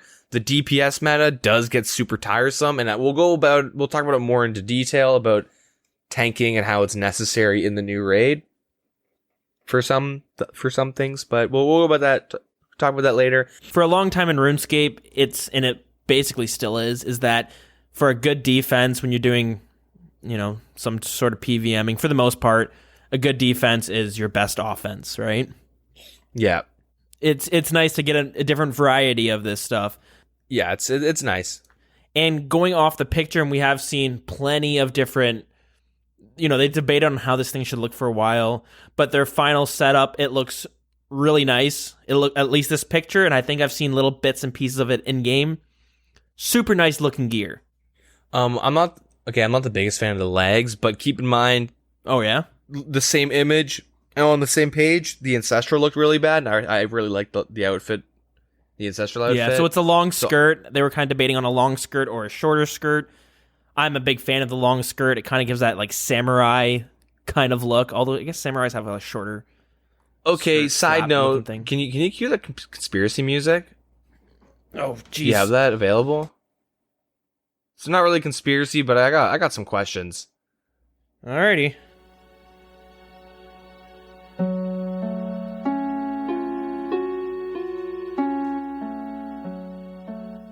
It is kind like, why is every good leggings skirts? We got Bandos Tassets, which is a mini skirt. We got Armadillo Chain Skirt, which is a chain skirt. We have Ancestral Robe Bottoms, which are like, it's a long dress type thing. We got Verax, which is like, it's good, but it's the same thing. It's like a knee-high skirt type thing. Now this armor is also a skirt. Carol's is really good, and that's also a skirt. Aram's is a skirt too, but that makes more sense. It's magey, but yeah, everything's fucking skirts. It's all skirts all the way down, except for Torags and Darok, but we're not going to talk about that. We do know that RuneScape's big demographic of players is largely males. Males pretend to be females? Yeah, there is a large amount of that. This could be a way to try to bring in some more females into the game to kind of balance things out a little bit. Let's say someone's just... Another item, sorry to cut you off, but Void. Oh, yeah, that's true. Yeah, sorry, go on though. It could be something, let's say, there's a female who doesn't play RuneScape, and they're just kind of on YouTube watching RuPaul's Drag Race, polluting their boyfriend's front page of YouTube videos with suggestions all being RuPaul Drag Race videos. Anyways, and then suddenly they see this RuneScape video. They misclick it or it autoplays and that comes up and they go, that armor looks so cool. I think I might need to sunk in thousands of hours of my time into this game to make my character look like that. Or probably not. Okay. Or you're playing RuneScape and your buddy goes, dude, why you always in skirts, bro? Bro, come play Fortnite, bro. There's no skirts in Fortnite, bro. Go on. Fair You're enough. a little bitch, bro. Always wearing skirts in your video games, dude. Pushing you around and shit, bullying you. I don't know. It's just something I noticed. Everything, they're always skirts. They're always skirts. Or kilts. It could be a kilt. Skirt. Okay, well, I mean, if I were to go out into battle as a warrior, I feel like I would much prefer a chainmail skirt over legs. I feel like those would chafe. You can't spread your legs that far. No, but I mean, you're not really needing to in battle unless you're like stretching or something. I mean, climbing up ladders. You always got to stretch before a good workout. Yeah, but I feel Imagine pulling a hammy. You're fighting Lady Verzik, which we'll talk about later, and you pull a hammy. But imagine rushing towards Lady Verzik with some tight chainmail leggings. It might chafe a little bit, and then you're kind of like having to stop the fight to go put on some baby powder. It could cause your team to like teleport out. Yeah, that's true. I don't know. It's just something like it's always skirts. Is there something like if someone's like a expert on like medieval times, they're like, is that like I never knew like warriors, because I know it's like kind of loosely based off like medieval-esque magic type period, like Jagex, Gilnor, RuneScape. Yeah. You know? Yeah, exactly. Yeah. Okay, you gotta do a lore segment on why there's so many goddamn skirts. Ooh, that's really that's a tough one. That's gonna take me like going and reading through like textbooks and shit. Yeah. Or going on the Ask Historians subreddit and then asking that, and they're gonna be like, dude, RuneScape is not historically accurate. Like, did you do any research before coming on here? Dude, just do like your master's thesis on why skirts or why there's so many good skirts in RuneScape. I don't know. Going back though, this is totally off topic, but for the longest times when I would do barrows, I always thought that like Daroks and Torags and maybe Arams, that those were like the males while the other ones were females, because you know what I mean? It kind of looked like it would look better on a female character. Varrock though, what kind of female got that titty hanging out while she's in battle? You know what I mean? That's just ergonomically, you're just not aerodynamic at that point. Well, have you seen some of those superhero movies? Like they're not, like Wonder Woman, she got like a breastplate, but it kind of just shows her midriff a bit. You take a sword to the stomach, that's no, but I mean, like if you look at Varrox, it's literally like you got like spaghetti strings over the nips. One's gonna pop out mid battle. You're done skis. Let's just say they're hitting through your defense. You're not hitting through their defense. It's the same with a male character though.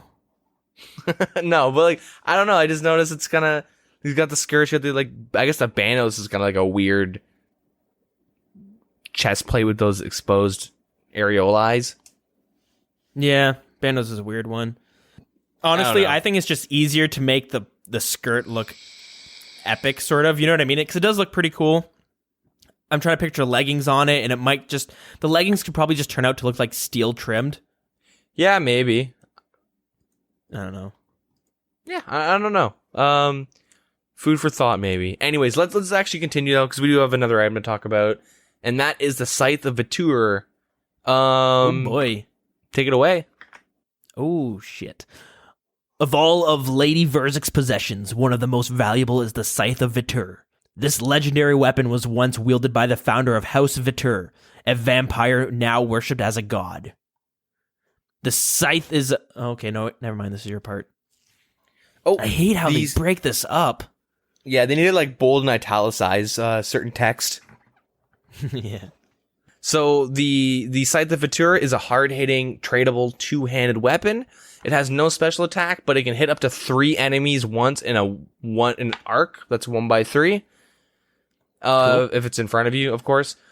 Similar to the special attacks of the Dragon or Crystal Halberd, each swing can also hit a large creature multiple times. In this instance, it's 3 times. The Halberds are twice, but yeah, the Scythe can only hit a maximum of 3 NPCs and can only hit a maximum of like 1 hit on a maximum of 3 times. You know what I mean? Like it's not like it. Yeah, you can't stack 9 of them up and then hit them all. Yeah. The way the damage is calculated is the first hit is 100% of the damage, the second hit deals half, and the third deals 25%.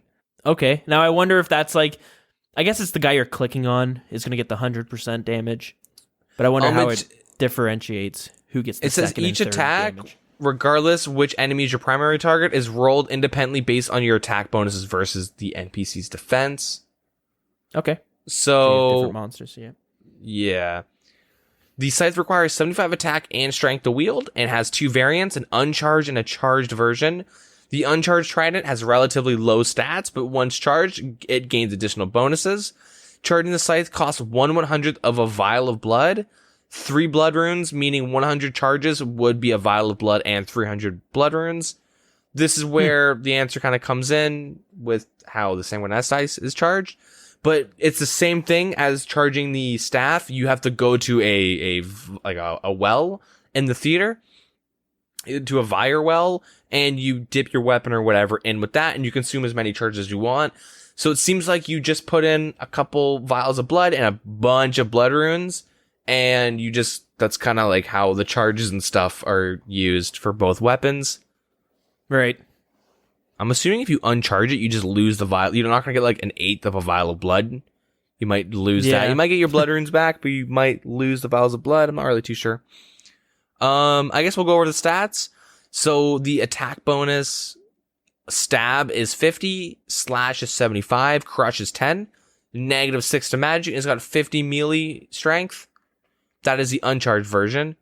The charged version has a stab attack bonus of 70. Slash is 110. Crush is 30. Magic is still -6, but the melee strength is 75, so it's a huge difference. Oh, yeah. It looks similar to like with the Dragonfire Shield when it's uncharged, it's as good as a Mithril, but when it's charged, it's suddenly like a lot better. Basically, with it uncharged, it's as strong as it's like in between a Rune Scimitar and a Rune Two-Hander in terms of stats. All right. But charged is probably it's probably a little bit better than that. New best in slot, baby. Oh, yeah. Not bad, not bad.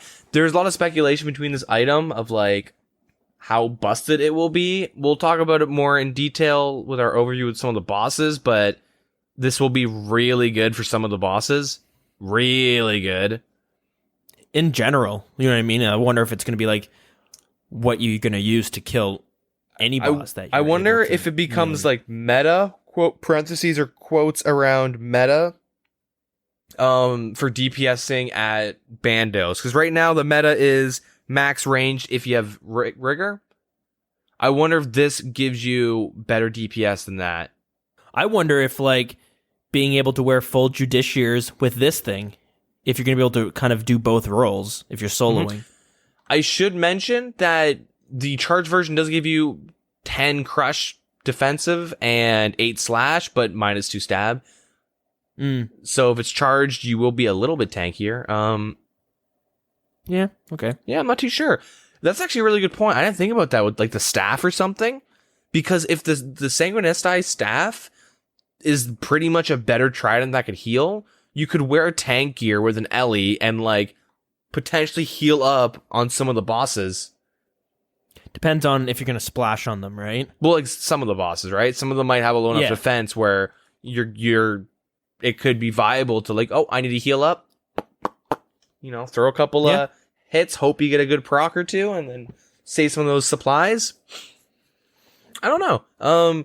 Pretty interesting though. I want like generally, like we'll talk about some of the raids and where we think some of these items or some of the bosses where we think these items sit with those fights. But I'm kind of curious as like what people will find out outside of the raid too, with some of these items and how they fare. Definitely. And like realistically, if you had it, would it be worth it? Like, what if this becomes meta for like Olm and you're killing the melee hand with this?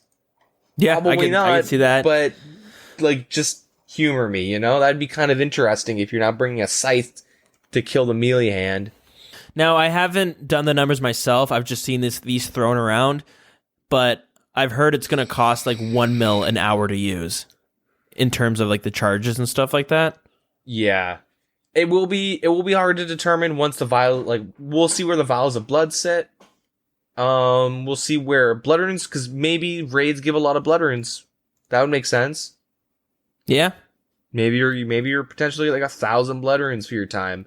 Because with the uniques, it is the similar thing as Xerix and I guess some of the other PvM bosses, but you're hunting for the uniques, but the resources are to tie you over in the meantime, so you're not going broke. Unless exactly. You're dying a bunch, but that's besides the point. It does look really cool. It's like your classic scythe with some like spikes or whatever sticking out. It's just whatever. It's got like it has a lantern or a vial of blood hanging from it. Yeah, exactly. A lantern of blood or whatever. And the thing looks really cool. I would love. I haven't seen this in game yet, but this is probably what I want to see the most in game to see how it looks. Like your movement animations and the attack animations. It's potentially to look really, really good. Yeah. I feel like this was inspired by the Avandis flail, the flail of Avandis, whatever you want to call it. Oh yeah, that new weapon that came from A Taste of Hope? Yeah. As in like, they're a bit different. It's kind of like it's a staff with like a scythe hook thingy hanging, but now it's like a scythe hook thingy with a thing hanging from it. I don't know. I feel like it's kind of similar. Maybe it was inspired somewhat, but I do think it looks pretty cool. Mm-hmm.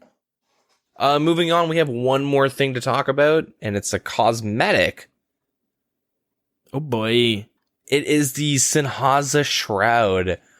I think this is you. Oh, there's some more for this too. In the courtyard outside the Theater of Blood, a mysterious figure watches. No one knows why he is there, but he takes a great interest in any who would enter the theater. Anyone who manages to survive the theater may find that this figure has a strange gift for them, a shroud of unknown origin. Yeah, so the shroud is entirely cosmetic that you receive after completing the Theater of Blood 100 times. It is possible to change the appearance of the cape after completing Theater of Blood 500, 1,000, 1,500, and 2,000 times respectively. Cool. The first time they worded it, the first time they pitched this idea was you would get the cape after doing the Theater of Blood once, and then you upgrade it 100, 500, 1,000, 1,500, 2,000. But they've kind of gone back on that. They implemented a similar cape to the challenge mode, in Xerix, so they opted out of the same method. It's now 100 for the first cape. Similar to the challenge mode cape, I think this looks like some hot garbage. It's pretty underwhelming. It just looks kind of like a regular cape. Maybe it's a bit longer, but at 100 kills, it's just purple with a black trim. Then as you get your 100 or your 500 kills and your 1,000, 150, and 2,000, it adds this like gold arrow or this gold V. If I don't even know the rankings. It's some like you might see them with military ranks, like that private or you see stuff, in the clan chat. Getting your stripes, quite literally, like you're getting your stripes with these. Like it's just an additional stripe. Yeah, and they just kind of go down tier. the cape. Yeah. Now, like it's pretty underwhelming. It doesn't look horrible, looks but the thing is, it does. It looks like some shitty ass Crocodile Pac-Man chasing other shitty ass Crocodile Pac-Man up your back. Sure, that's a really confusing way to describe it, but yeah, I see what you're saying. It's I don't see somebody wearing that and having a noob being like, "Whoa, where'd you get that cape?"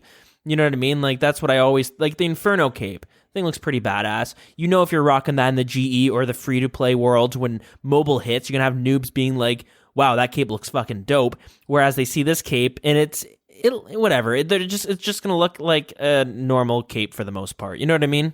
Yeah, I think more importantly, what the hell would this match with besides like corrupted armor? The 100 tier corrupt, like it doesn't match with anything. Yeah, that's my problem too. Like you would think this would tie in with one of the pieces from the raid, but not really, because it's not even like it's like your normal purple, right? It's kind of a brightish purple. It's not super dark or anything that would tie in well with the scythe. I don't know.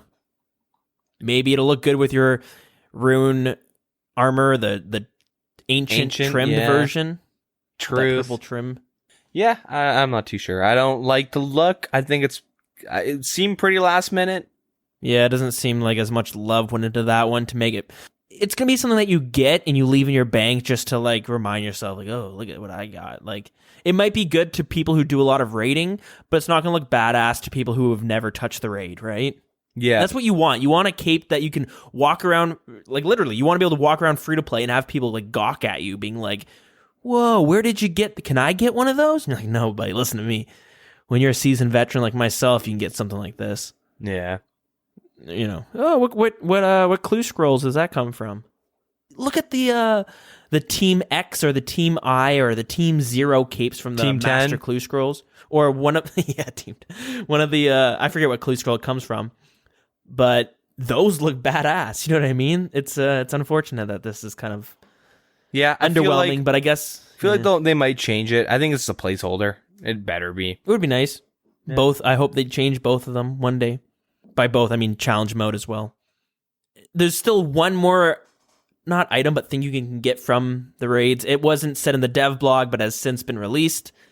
And there is a pet that is released, or there is a pet that you have a chance of getting. It and the name is Lil Zuck. And Lil it's Zick. supposed to look like the Lil Zick. Or Lil Vic? What's it? Lil Vic? Is that what it is? I don't know. Let me look this up. Definitely not Lil Zuck, because that's Lil Zick, yeah, Lil Zick. Okay, Lil Zick. Okay, yeah. So it's the new pet. It just basically looks like the last boss, which is like an overweight lady with a spider legs and a spider web spinner behind. I don't know even know what that part's called. If you examine her, it's her SoundCloud. Nice. Thanks. I'm just kidding, by the way. But yeah, new pet. I like it. It's the last boss. I thought it would be like a bat or just a spider or something like that, but they kind of went a little above and beyond. I guess it's like a character, right? It's just it's a little cartoony. Yep. A little silly. Yeah. Anyways. Yeah, moving on though. Login screen competition. Congrats to A Scrub. That's his username. And he is the artist of what you're looking at probably when you get on tonight or today or tomorrow or yesterday when you got on. Or yesterday, yep. Or maybe you're listening to this and it's been like 5 months and you didn't play around this time. You're like, what are they talking about? In which case you're going to have to Google something or come back to this dev blog. Yeah. He gets a year-long membership and an exclusive old school goodie bag. I want to know what's in the fucking goodie bag.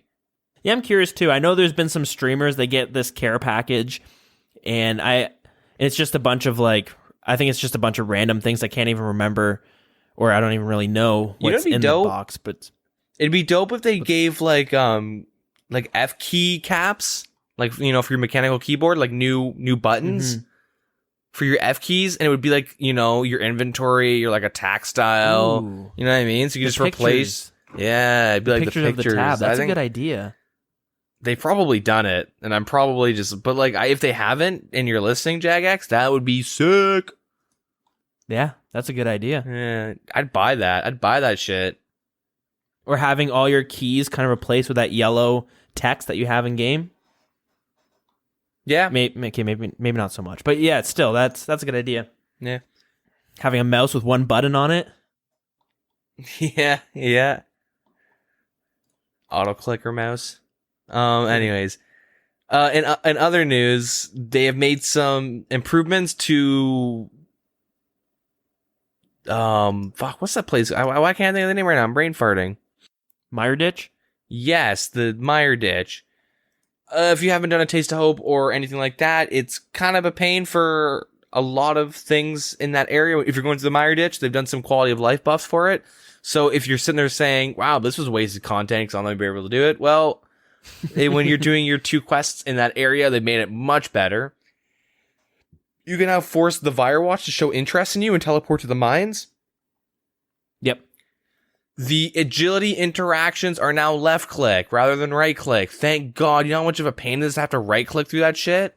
I don't know why. Now, unless they've gone back and updated and changed this, when I was doing A Taste of Hope, which was the night before the raids was being released, because I'm lazy and a procrastinator, to get the second obstacle course, you have to climb down this plank.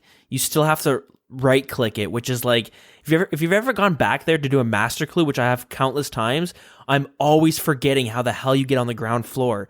And then I realize, oh yeah, this agility spot, it shows up as walk here until you right click it.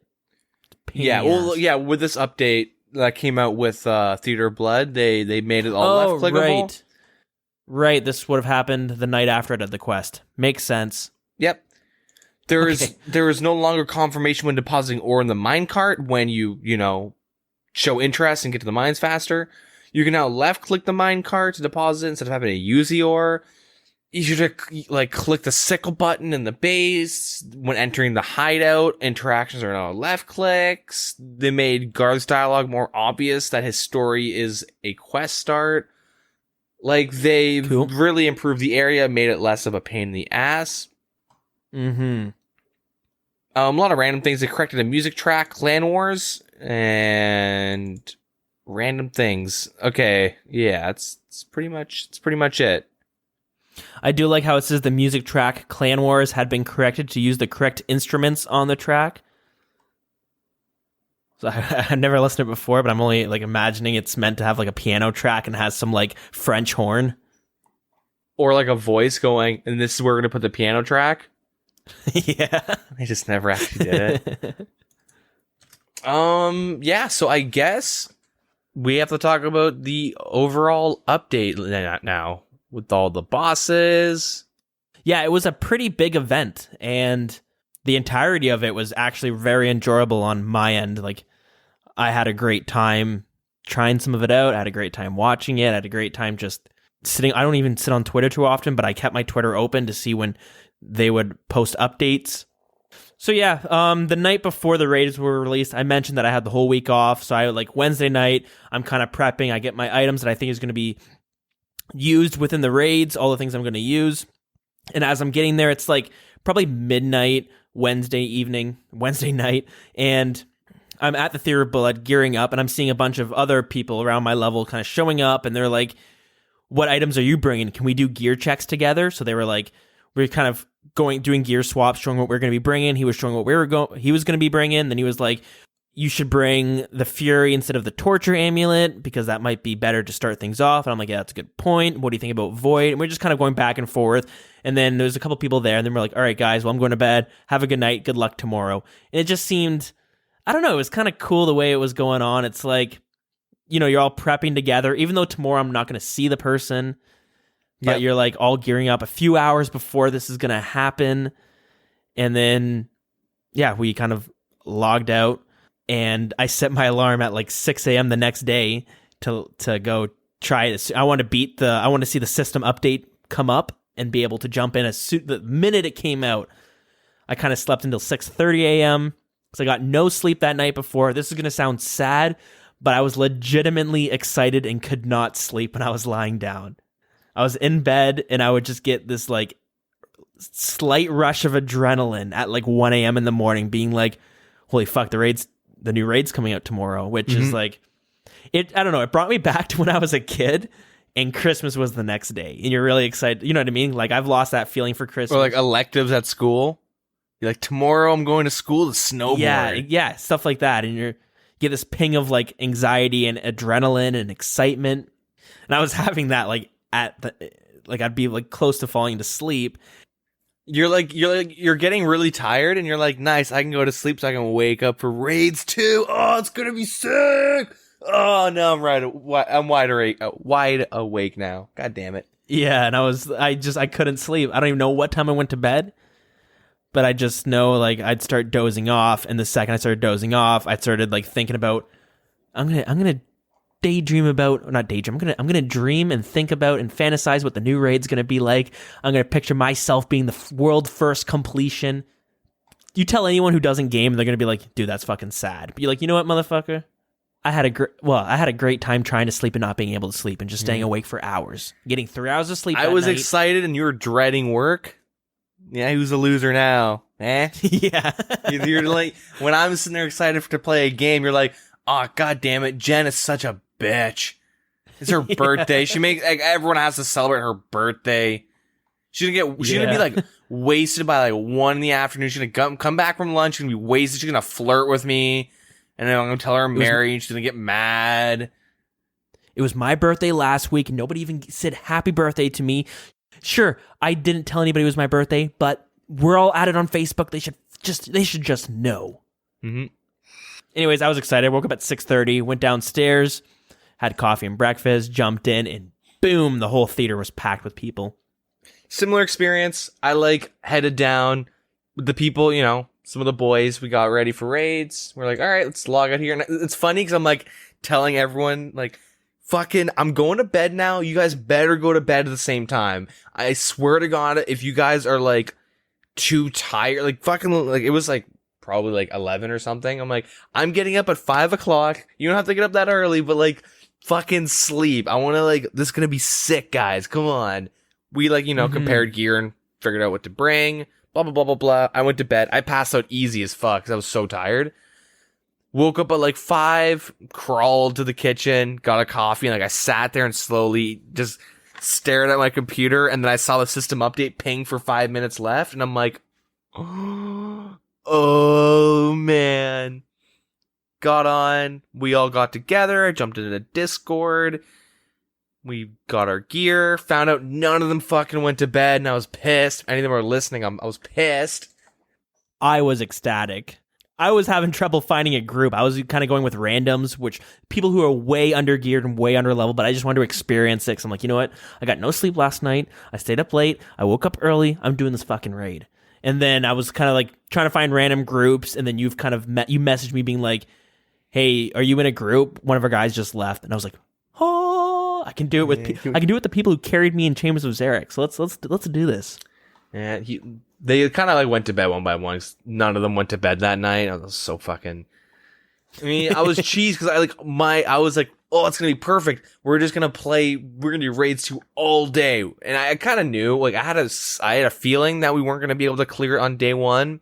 Spoilers: we got to the 3rd room out of 5. 6. 6? Oh, you know what room? Okay, yeah, no, yeah. There's 6. I don't know. I completely forgot about this. I guess we'll talk about it now about the rooms. So, yeah, fuck. We'll just talk about the bosses and how they are. Yeah, let's just get right into it. Yep. So the first boss is the Maiden of Sugadinti. Is that how you say it? Sugadinti. The Maiden of Sugadinti. Yeah. Yeah. So she's the first boss. She's like this pitch white chick with like red hair, and she's like being like held up in a pool of blood. Like it's like so I don't know. She's like standing in a pool of blood, kind of, but it's like pushing her up. It's kind of hard to explain. She looks really cool though. Yeah, really cool looking boss. So the way the fight kind of works out, assuming 5 of you are going in there, she does these like magic or ranged attacks, but it looks like this whirlwind kind of thing that she shoots at somebody. It does a fair bit of damage, but she shoots whoever's closest to her, and then you basically, the meta turn into you just kind of blow pipe her down, right? Or T-bow if you have or one. T-bow, yeah. We had the blow pipes or whatever, but you bring her down to like 70% health, and then she spawns these they're ticks. They look like these beetle tick looking things. I believe it was 8 of them spawn with a group of 5. Sounds about right. Yeah, and they kind of spawn in a line, and they kind of walk towards her. And if they're able to get to her, they will blow up and die, and she gains health, and I believe it's how much health that tick had. Yeah. Let's call them beetles, or they're all calling them spiders or crabs. We'll call them crabs, I guess, to make it easier. I don't even, whatever. The bugs kind of give her health depending on how much health they have. So what it turns out you have to do is barrage them so they can't move, and then you try to take them out before they get there. So this happens three times incrementally throughout the fight when she gets certain percentages, but they only happen that one time at that percent. So let's say it happens at 70%. She heals to 100. She's not going to do it again at 70. She'll do it at her next stage, which I believe is 50. But while that's also going on, she spawns these like blood pool things, and they just kind of move around, and they leave these spots of blood on the ground. If you step in them, you will take damage, you lose prayer, and she'll heal for how much you're getting damaged for. So what you want to do is freeze them and kill them as fast as possible, because if you don't keep them under control, too many of these little blood spawns will happen, and the next thing you know, you're just getting closed in by all these little puddles that you can't step in, right? Yep. I think I don't think I'm missing anything there, but you kind of just do that and try to take yeah, it out, right? she has an attack that will shoot like pools of blood at you. You just have to move. If you stand still, it kills you. It drops like 30s on you, and it drains your stats and prayer and it fucks you up. Yeah, you have to be watching for her to shoot that so you can move. You could sidestep it a bit. And she does 3, so if you're in the middle of running, she'll leave 3 spots of where you just were. Pretty cool boss. I mean, it's pretty easy. It's a really good introductory boss for the raid. Like, it fits the theme super well. She looks really nice. The mechanics are like pretty easy, but like also unique. Like, we talked about like what some of the mechanics I expected to see in the raids were things like she spawns ads and you have to ice barrage them and shit, or chin them down. Yeah. You know, and that's not really a mechanic that you see in other bosses, at least in old school. Yeah. So it was pretty cool. A little mix of like kill the ads, don't stand and stuff, and control the space, and you'll win. It seems almost like the first 3 rooms seem to have these like certain themes to kind of get your party prepared for the last 3 rooms.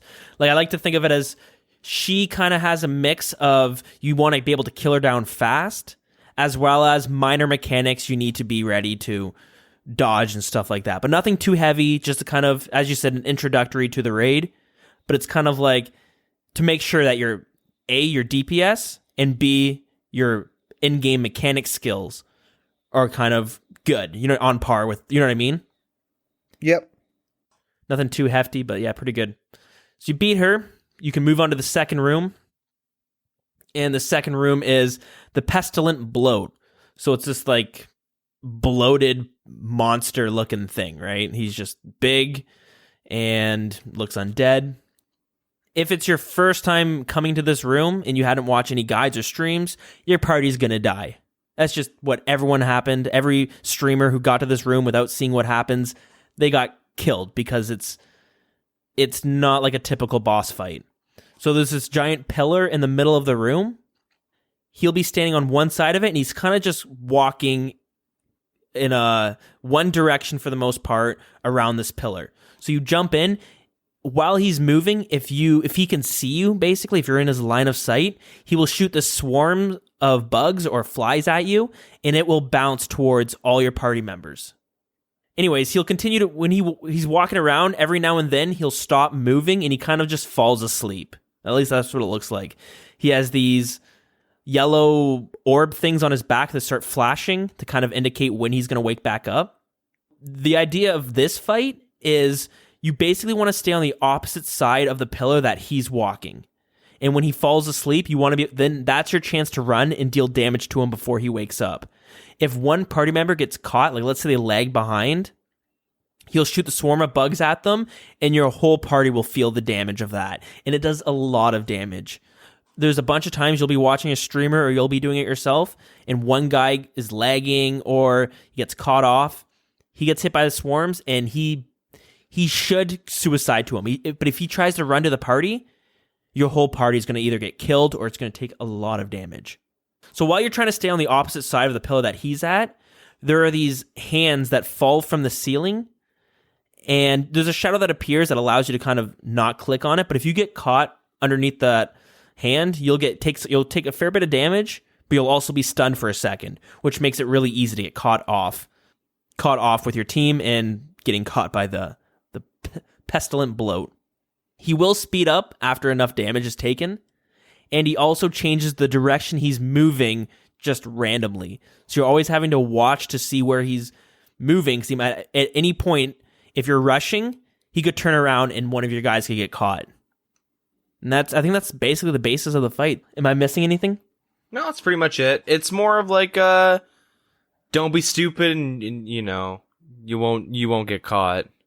And the theme of this boss, it seems like it's to see how coordinated your team is together. Because like you kind of want to be on voice chat for this one. You want someone as soon as you notice he turned around, you want to yell out, "Hey, he turned around." If somebody gets caught, you don't want them panicking and running back to your team, because then your whole team's going to take damage. The one thing with this boss is that my mistake or your mistake becomes everyone else's mistake. Like if one person in the raid fucks up on this boss, like you can just wipe your whole team, and it's like they did it correctly, but like you got caught and you're like, "Oh, I gotta run away," but it's like, no, just go fucking suicide because now we're all dead. Like that's the one thing I noticed. Like if I got caught, it's like, well, I'm just gonna I got caught. It's my fault. You know what I mean? I mean, maybe there's a chance I could run away, but I don't want to use all my teammates' supplies. It can, if you're not praying correctly. I think you pray range, it hits you for like 30s. If you pray range, it hits you like a lot less, obviously, but it still hurts a lot. The Pestilent Bloat? Yep. Oh, okay, interesting. But yeah, it seems like this whole thing is about, this one's theme is like mechanics. Technically, if you're soloing, this boss you can spend an hour trying to kill this boss and you're not going to run out of resources if you're dodging everything correctly. As long as you're able to stay on the opposite side of the pillar as him, dodge the hands, and yeah, just not get caught, eventually you'll kill him because you just take him out every time he falls asleep. Yeah.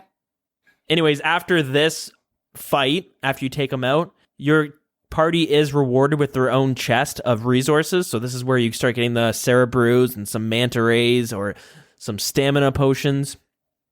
So as long as you're actually doing things in the fight, you will be able to get your resources back for the most part and kind of give it to your team as required.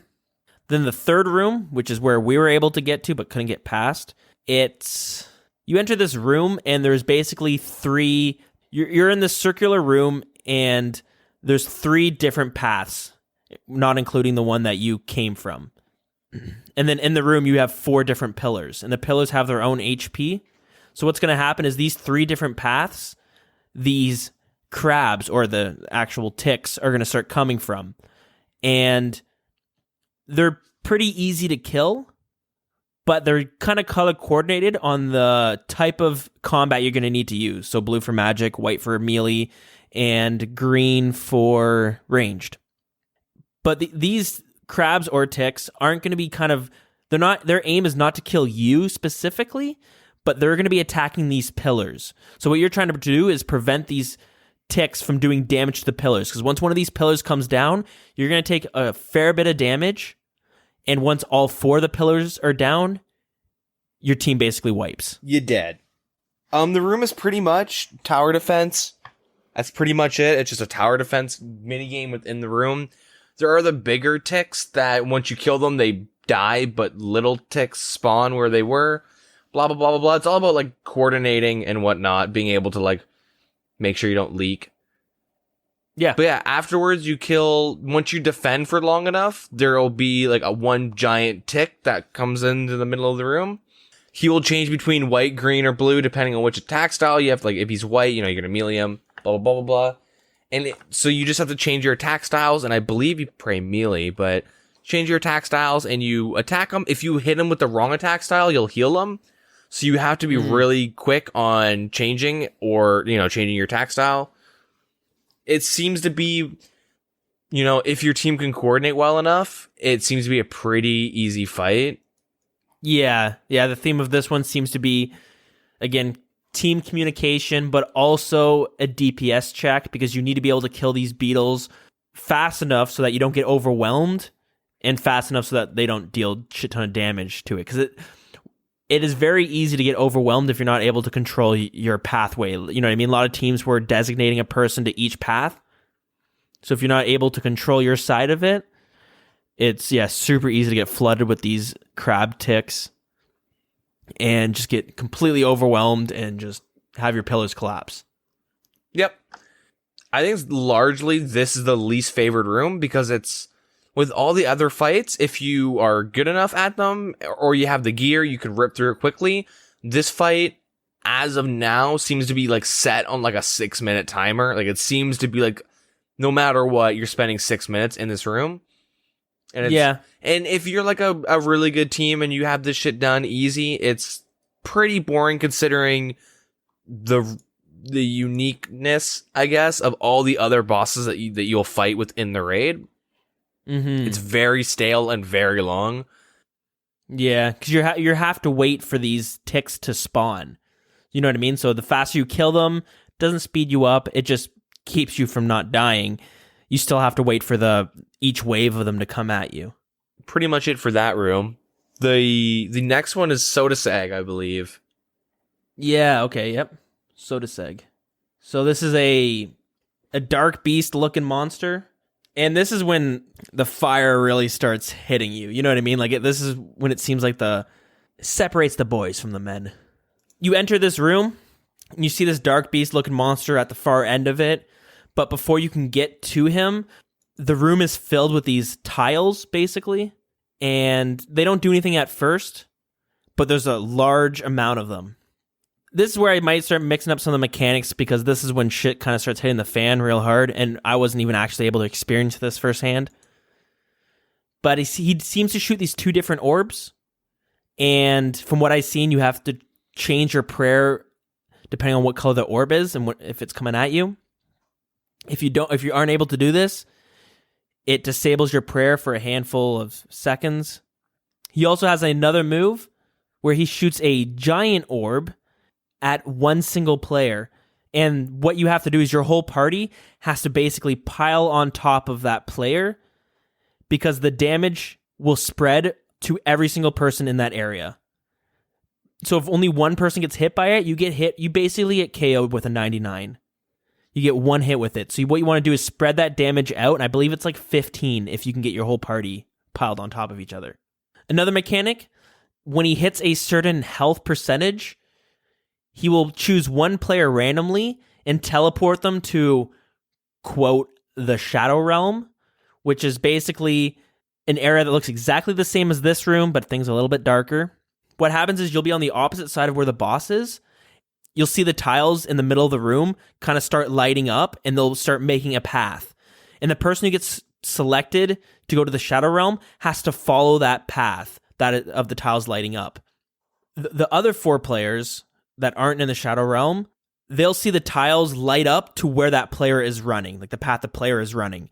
So then your party has to follow the player, basically follow them through the tiles they're going through.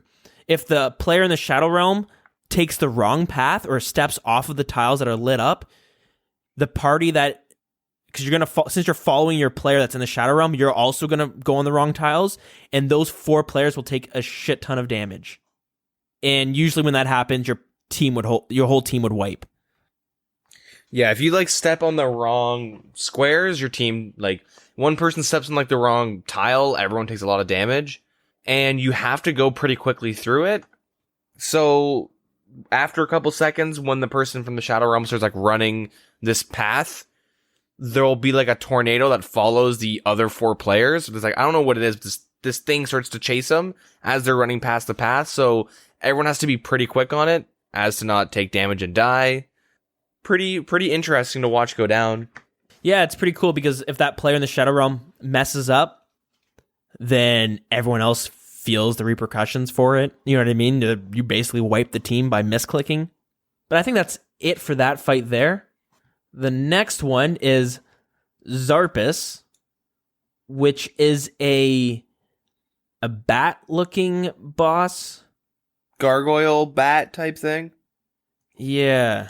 So when you first enter this room, you're on top of the Theater of Blood at this point. You're on the rooftops. And Zarpus will be in the middle of the room. These yellow splotches will spawn in that area. And what you need to do is your party members need to stand on top of it because these yellow orbs will be funneling over to Zarpus. He's not going to be doing anything at this point, but those yellow orbs will start giving him health.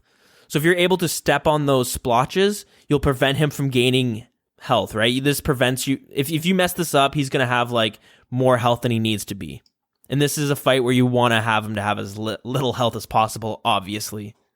So again, I might miss some of the mechanics for this one, but from what I know, from watching some of the live streams and stuff like that, he'll randomly shoot these yellow globs at a player that do damage in a 3x3 square, but the spot that it hits, it will leave that yellow goop remaining in that spot. If you step in it, you will take a lot of damage. Kind of want to move, and he'll just continue to do this. If you don't have proper position, it's really easy to really make the battle area a lot smaller by kind of having the goops in really bad spots for your team.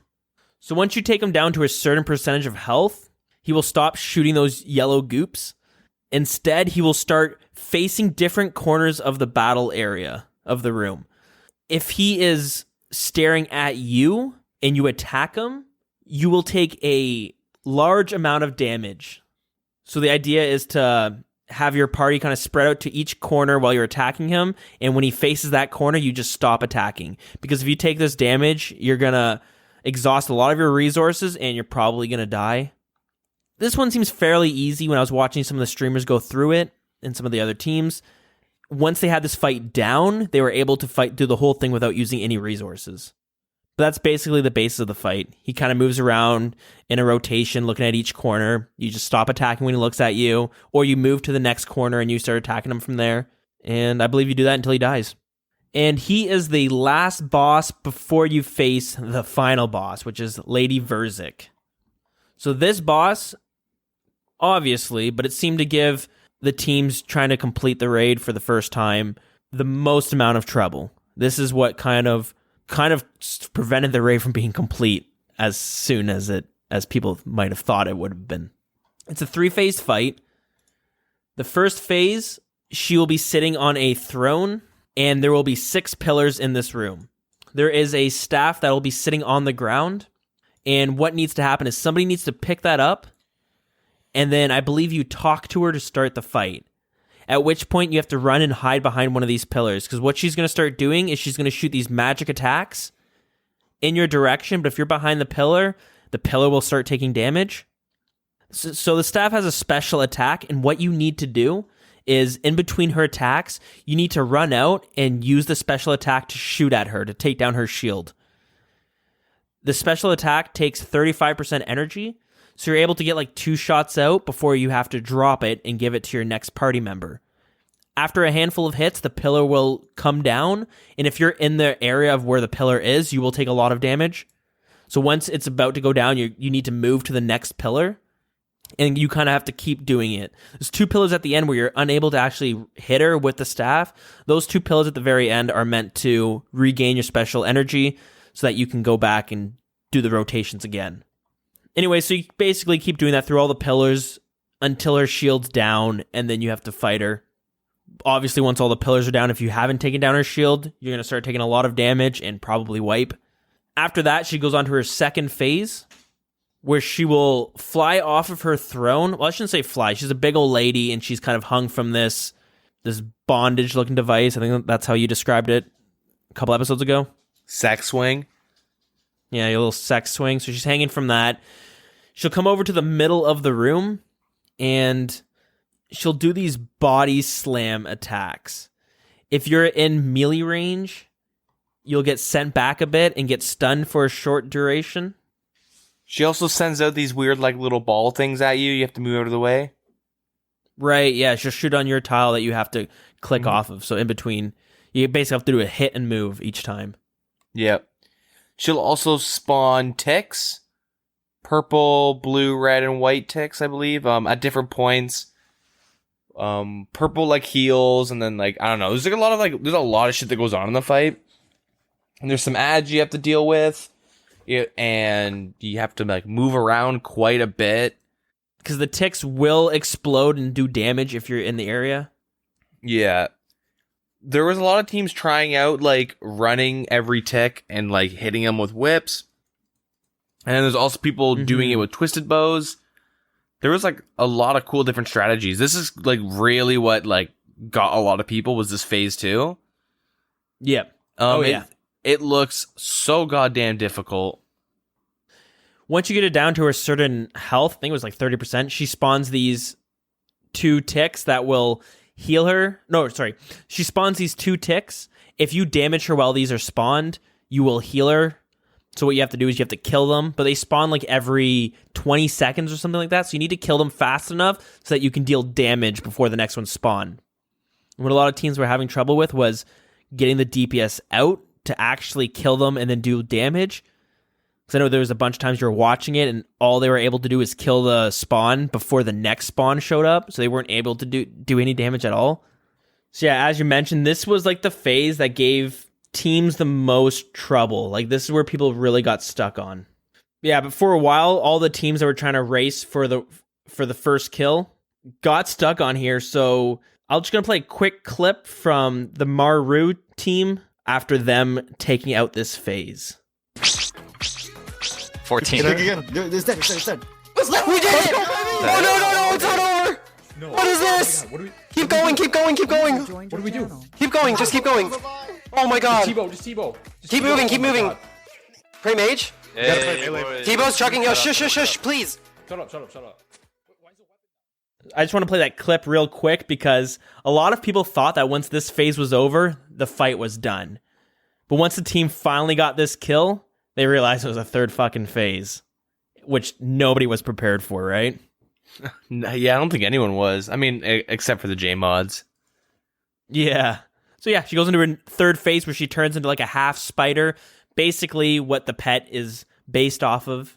So in the first phase, she doesn't really move around too much. She stays in the middle of the room. Third phase, she now starts moving. She will target players and shoot projectiles. We need to pray magic or ranged. Ticks are also spawning that will explode and do damage if you're in the area.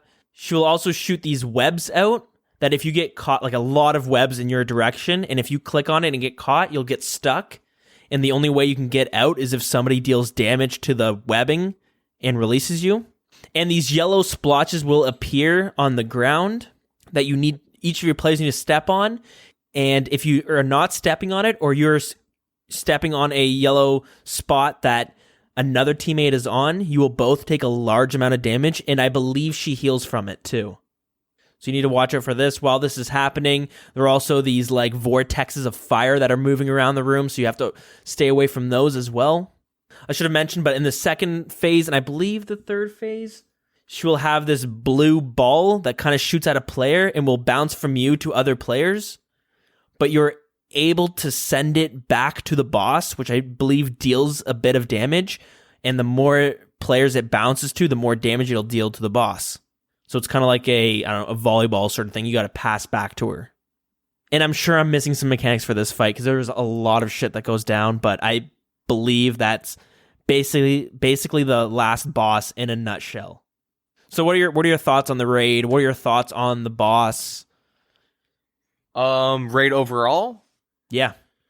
So overall, I was actually like really blown away with this new raid. We've talked about it in the past, but we really hoped that there was a lot of really cool, interesting, and new mechanics. We also hoped that prey flicking would not be a mechanic.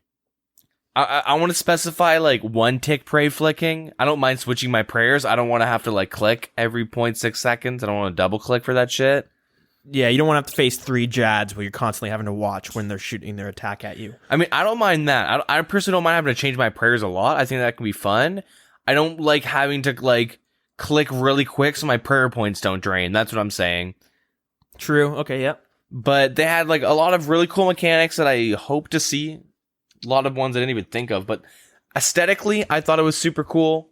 I liked the bosses, the pacing of it. At least it seemed when teams started to finally get it on farm, because we should mention it took over 24 hours for the first raid to be completed. Yeah, also important to note, the J-mods on the Q&A, I believe was on the Wednesday, so the day before, they were asked, when do you think the raids will be complete? And it ranged from 2.5 hours to 5.5 hours. So they were all wrong by like 20 hours. Yeah. I think they overestimate. Typically, I think what happens is one team goes and tries something out. Well, like let's say there's 8 teams on the second boss. So the first boss is super easy. Like, we one-shot it, no problem. And then it's like, all the teams get the second boss. They all sit there and stare at each other. Who's going in first? This guy goes in and dies instantly. This team goes in and dies instantly. You know what I mean? It's like, it's not all of them jumping and trying to figure it out. It's like they're like kind of waiting for someone to die, but figure out the fight so they can jump in and try and do correctly and get ahead. Yep. A lot of like leapfrogging type of a thing. But there was also just a lot of new mechanics that threw everyone off too. Yeah. There's a bunch of things where people were constantly trying to figure out, what does this do? Do we step in this yellow splotch?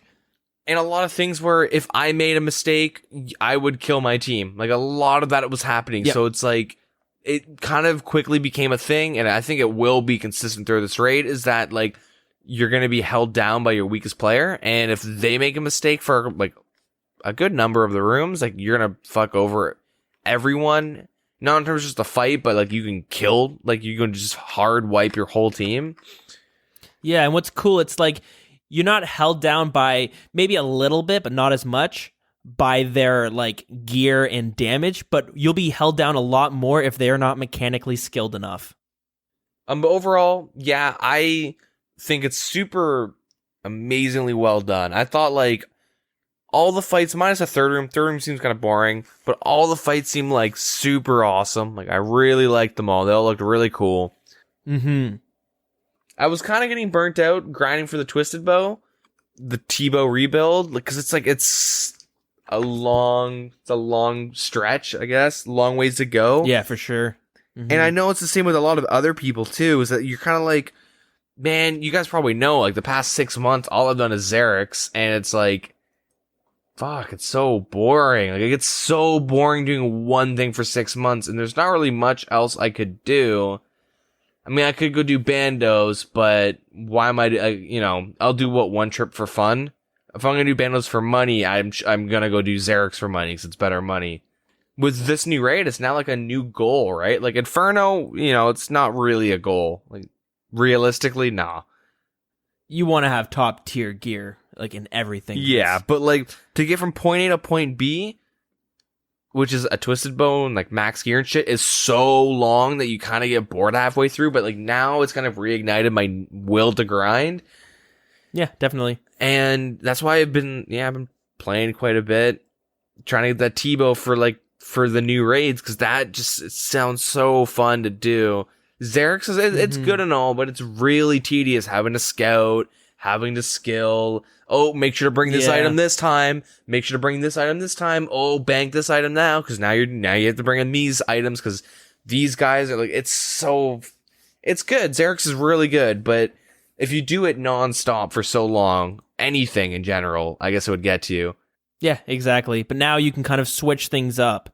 Yeah, and like they seem to take out a lot of the tedious things that was in the old raids, and they've also made it a point where they've already done some tweaking to the first 3 rooms, and they want to make, I feel like what they've done is that they have like a set time that they want, like an average team that's good and has it on farm, like an efficient team. They want to have like a set time that like it's gonna take this long. And the first 3 rooms people kind of complained about, so they're kind of making it a little bit more either enjoyable or like more consistent. And I think it's gonna be like a really good update. I think this is gonna be like a catalyst for other good updates. Really good example to look at. Yeah, I agree. It's a turning of age, I guess, when it comes to PVM. And it's good to note that they don't like the name Raids 2 because it makes it seem like grind out Raids 1 until you have like decent gear and then you graduate to Raids 2. They want both the raids to be on par with each other. So basically at some point in the future, in the far future probably, the gold will be the same from both raids. You know what I mean? It's not like a step in progression. That's why, which makes sense when we kind of complained before that a lot of this gear is going to be tier 75, and we were like, why not tier 78? A lot of this new best in slot. But now I kind of understand, because they don't want this to give you a better tier, because that is a progression in like what PVM content you should be moving on to. This is now, they want it to be considered on par with Chambers of Xeric. Yeah. And it's, as you said, they are doing some tweaking to make things more enjoyable, less punishing. For instance, in that second room, if you get hit by a hand that stuns you, before they would fall, like a bunch of them fall randomly, and you had like little to no time to dodge it if you were on the square it was on. Yeah. They've slowed it down, or they've actually made it so the shadow is shown before, like a little bit earlier, so that you have time to actually move off if you're not paying attention. Day 1, it was like, and I'm about to get hit. Like, there's no, like, oh, gotta move. It's like, it's above me. I can't move in time unless I'm already walking away. Mm-hmm. Yeah. They also, his speed would fluctuate randomly, and they fixed that. But they seem to be really dedicated on just making it an enjoyable experience. And something you kind of flip-flop between depending on, oh, we got like 2 guys. Let's go do some raids. Some Xerics. Oh, we got 5. Let's go do some Theater Blood. Cool. Keep in mind, you can jump in and do it solo. You're able to do Theater of Blood solo. It is a thing. Like, it's a possibility, at least. Yeah, because the mobs or the ads, like those in the first room, the ticks that heal her, if you have less people, less will spawn. Her health and damage is still the same, but there's just less ads you gotta freeze and kill. Because with 8 of them as a solo player, that'll be impossible. But you have, like, 3? Like, 2 or 3 of them to deal with as a solo player. Yeah. So it's a little bit easier. But yeah, this whole update was, and it was like an event for me. I had a lot of fun. Waking up early, trying it out. I started watching some of the live streamers try to get the world first, and I thought it was going to be done in the first day. I ended up sitting in my office chair and watching it for the whole day for like 16 hours, taking just little breaks here and there to get food, maybe stretch my legs, go outside and get some sunshine, breathe fresh air for 5 minutes. I was surprised by how much fun I was just watching these teams race. I had like 3 different streams going that I was skipping through to see who was getting where. One team would get to the last boss, and then they'd get very close to killing it at one point. Well, as I played that clip earlier, the first team was able to take it to the 3rd phase, and then another team would go in and they'd get the 3rd phase down to like 16%, and that would go on for the first day until everyone got tired. Then everyone went to bed, and you're like, oh shit, I might wake up tomorrow and someone might have completed it. But sure enough, you wake up the next day, no one's completed it yet. You watch them all get geared up to try and do it again. It was really cool to watch. Another team was able to get down to 0.7% before wiping. That's fucking like so close. Could you imagine getting that close? And then another team coming up afterwards and was able to take it out after that. Yeah, it was really fun, like jumping between all the streams and like seeing everyone kind of try and get like worlds first. I don't know. I thought it was super interesting. A lot of like edge of your seat moments. Yeah, it's good stuff. It's great. I had a lot of fun spectating it. Yeah, it made my Zulrah grind pretty nice because I was just doing Zulrah and like watching the stream at the same time. See, I got nothing done. I was doing Vorkath, and I found myself, when they get to the last boss, I found myself just standing there AFKing while I watched them. Yeah, most people did. Like I would do the same thing. I'd like finish a kill, go POH, go to like the boat, and then I would like stop there and I'd look and there's like 6-7 people in my world like, you guys watching this shit? You guys, which stream you guys watching? And we'd like all chat about what we're watching. It was actually really cool. Like there'd be moments where like most of the community's at a standstill, just like watching who's gonna get world first. It was like, yeah, really cool experience. In the first day, there was something like 7 billion GP that left the game due to people dying and retrieving their items from the box. Yeah, I know I lost at least 2 mil. Yeah, I lost a crazy amount of money too. And the second day, the first hardcore Iron Man was killed. I have a feeling that was one person who just sacrificed his account because he wanted to be that number one. Yeah, he did that. He made a guy, rushed Priest in Peril or whatever, and then just like ran to Theater of Blood and suicided it. Yeah, it wasn't like an actual person. It was just a troll. Yeah, I had a feeling. So it is important to note that the first team to complete it was the team of some of the popular streamers and more seasoned PVMers, I suppose. And these guys were Wooks, which has done a bunch of crazy PVM stuff. Bodhi, who is a popular streamer. Cloud Badass, who is just big in the PVM scene. Same with Zulu and Hard, but I believe he has an Iron Man named Lake. Yep. So those are probably some familiar names to anyone who keeps up with that stuff. So they were able to be the first ones to complete it, but it was fun to watch because there was 2 other teams who were all getting super close to killing it, and some of them got even farther than Wooks' team. Like they got farther than they did before them. You know what I mean? It looked like they were going to get the world first. And yeah. A slight problem, and they lost it, which would be very disheartening. There was really cool instances where like when Wooks' team first gets to the third phase and he uses Monster Examine and he's like scrolling through like K and he's like, oh, he's weak to slash, she's weak to slash, and they're all like, oh fuck, like they've been using T-bows.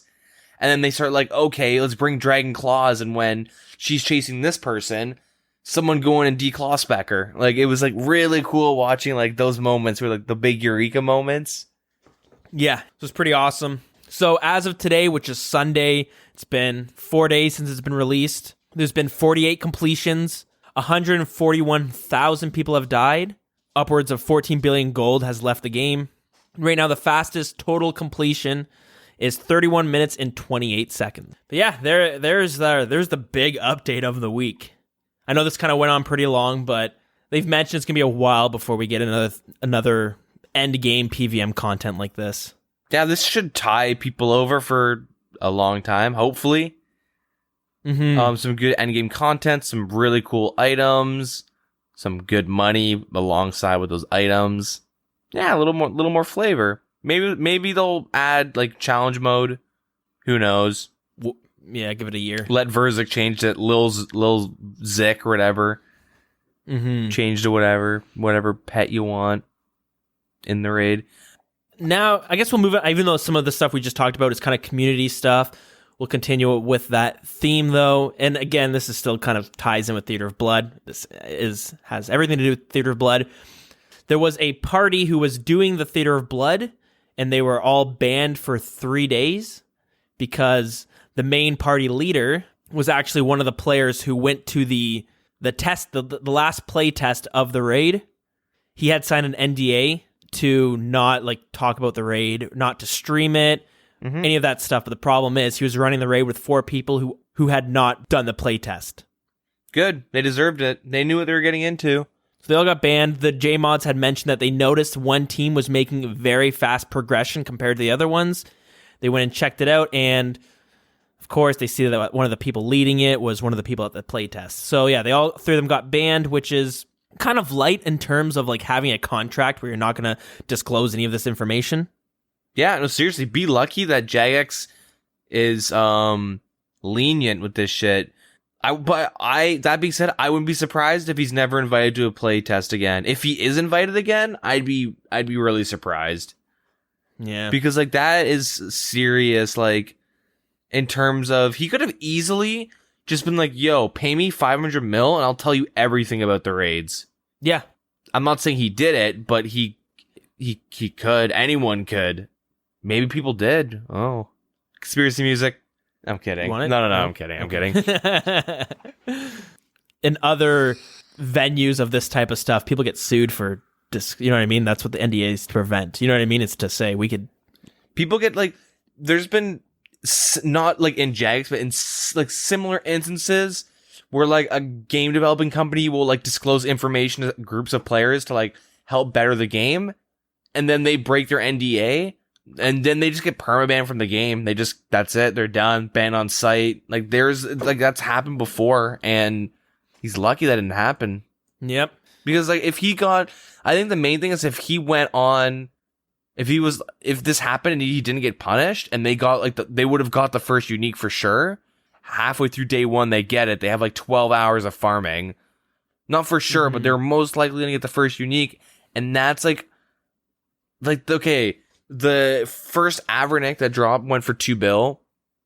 I don't know how much the first Sanguinesti staff, the first vials were going for like, what, 8 mil each or 4 mil per vial of blood? Like, there's a lot of money that was going in. Like, SparkMac had a buy offer for the first Grazi for 5 bill. And whatever team got it fucked up and put it in for max cash, and they got an Instabot. Wow. I believe the first staff went for 3.5 bill. Okay, yeah. And that is, I mean, GP rates aren't like a dollar per mil ratio anymore because of the Venezuelans, but sure, it is still a lot of money being traded over that you can just easily real world trade. And that's actual money. Like there's actual monetary gain for leaking information in raids too that you've play tested. And I think Jagex understood that and just trusted them. And one of them, you know, hopefully they don't invite him again. If they do, I'm going to be a little skeptical on some things. Then we'll cue the conspiracy music. Yeah.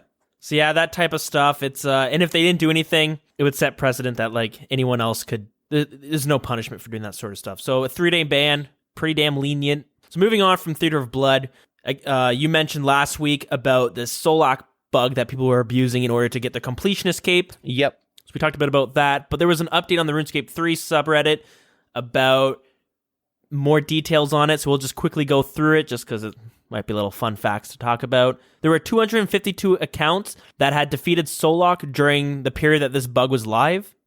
So they kind of went through it and really did some investigations into the count. It turned out 154 players were abusing the bug, whereas 98 players were not. Yeah, rip Tony's nephew. Oh yeah, well, some streamer stuff there, I guess. Yeah, one of the main people that were getting shit on for abusing this bug. Ouch.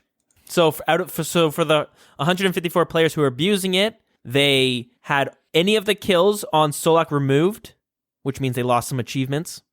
Any of the Solak collection log progress was removed. I'm not sure what that means.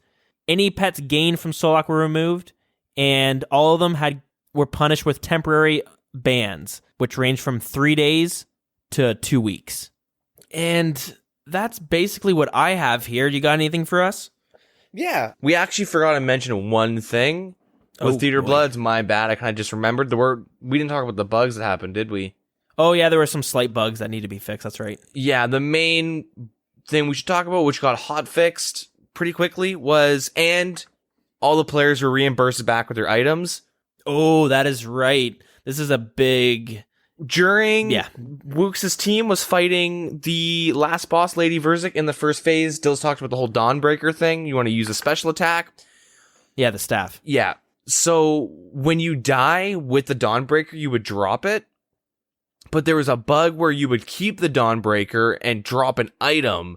Now, I'm not really too sure how the item was selected, but I believe it was Zulu or Cloud Badass, one of them. I can't remember actually who it was.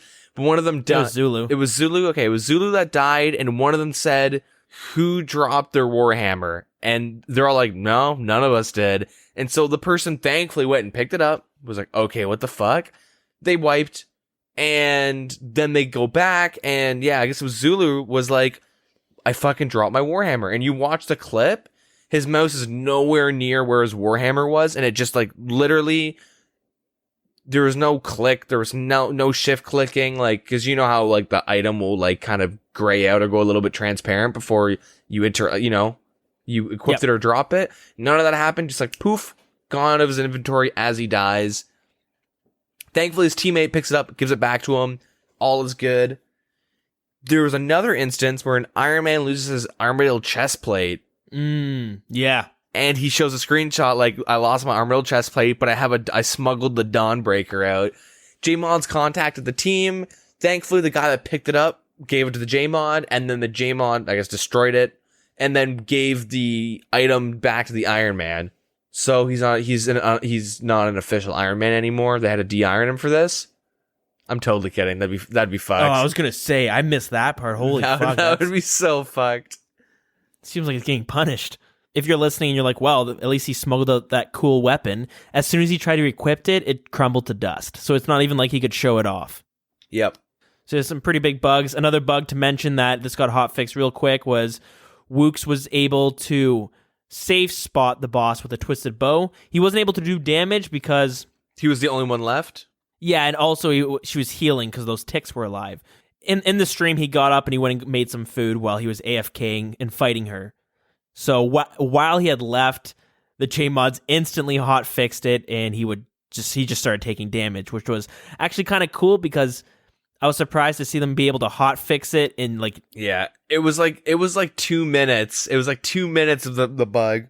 They did state that it was kind of intentional, and they wanted players to like maybe possibly back out and kill the ticks, or they said something like that, and then they realized, okay, wait a minute, no, this is bad, and they went and like hotfixed it. Like if he could actually, okay, this is a little squirrely. Let's get that out of there. That was pretty much it for the bugs, though.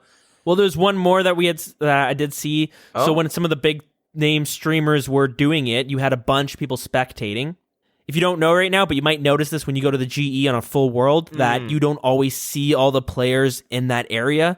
And as you move around, some players disappear while others appear because there's just so many that only a certain amount can show on your screen. Yeah. But what was happening was when the streamers were fighting, if somebody got near where the spectators were, since there were so many watching, some of the teammates would disappear. And when you were trying to land on those yellow splotches for the last fight, that would prevent you from taking damage on that orb that hits you, but you also couldn't be on the same splotch as another player. If you can't see your own teammates, a lot of the times they were stepping on one that another teammate was on. Yeah. So they had fixed that so that you're only able to either move the spec. They did something. I can't remember. They fixed it. It's nice. I think the biggest thing is that Jagex actually returned items back, especially to an Iron Man too, right? They can't just like, well, here's enough bonds for the value of that item. Yeah. Like, it's like, here's actually the item. Last thing, I guess we haven't really talked much about YouTubers. I don't think so. Here and there, maybe. Yeah, I feel like we should talk about it because like it's kind of been blowing up a bit on Reddit recently. So there is a popular, or I guess he was the most popular YouTuber named A Friend, and he's had like a couple of like controversial things happen, I guess. One was like accepting over $1 bill worth of donations, and he said he would use it for content, and then the next video is him giving it to a scammer, like giving 150 mil to a scammer, whatever. Recently he like was promoting, I guess, a Bitcoin, like a cryptocurrency gambling site. Yeah. Which prompted like everyone to freak out. And I think more of it was like, if you guys ever followed him, like back in the past, he was really, like, he was well known for doing like 10 hours of like blank, right? You know, the whole like 10 hours of Rev Caves, like that whole type of concept came from him.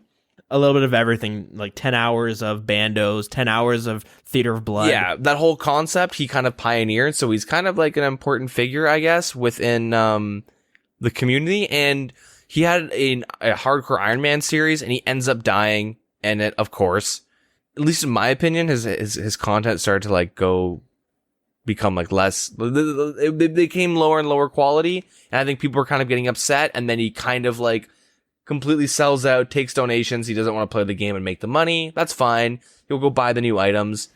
And then Theater of Blood comes out, no video on it. And then a couple days later, he releases this like cryptocurrency gambling promotion. Yeah. And people are kind of upset because it's like, well, why didn't you try and buy some of these items and show us? Yeah, no kidding. Cue the conspiracy music. Oh, yeah, I'm kind of putting twice in one episode. Yeah, we're doing a double decker.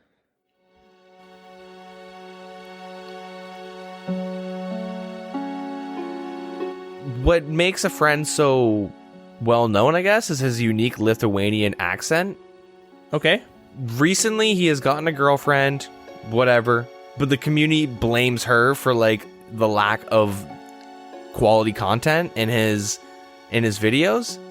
Okay. And the Maiden of Sugadinti, who is a boss in Theater of Blood. Theater of Blood was supposed to be a big video for him. He's gonna have really cool videos on the uniques, right? Mm-hmm. So the first boss of Theater of Blood, Maiden of Sugadinti, you know what Sugadinti means in Lithuanian? It means to ruin. No. Yeah, so I think Maiden of Sugadinti is actually his girlfriend. Ooh. And she's ruining him. I think that's it. Jagex. You sly motherfuckers. That's pretty much it. I honestly kind of just wanted to make a joke on that. I didn't know Sugadinti meant to ruin, and I was like, oh, this works. That's kind of cool though. I mean, the fact that like, do you speak Lithuanian or something? Is there something I don't know about this? No. I thought you were gonna say it's amazing the fact someone can play RuneScape for 18 hours a day and then have a girlfriend. That's amazing. Jesus. What kind of shit she putting up with? She cleaning out his piss jugs? We don't normally talk about kind of like YouTube and streamer drama because one, I'm not always paying attention to that type of stuff, but also we get enough drama that goes on in RuneScape to deal with like second, third party things. You know what I mean? Yeah. I mean, honestly, I just wanted to talk about Sugadinti. Yeah, I mean, it's pretty obvious. I built up to that. So who cares? Just go watch Torvesta. He's more interesting. Yeah, whatever. It doesn't really matter. Yeah, exactly. And if you find a girlfriend and it makes you lose interest in the game, totally fine. That happens to tons of people. Who gives a shit? I would actually say that's probably normal. Yeah. You know? That's probably what happens to, yeah. It's there's fair. another human being that you guys mutually have an interest in, and now the thing you spend 18 hours a day on doesn't seem so enticing. Yeah. Yeah, exactly. So that's pretty fair. weird stuff.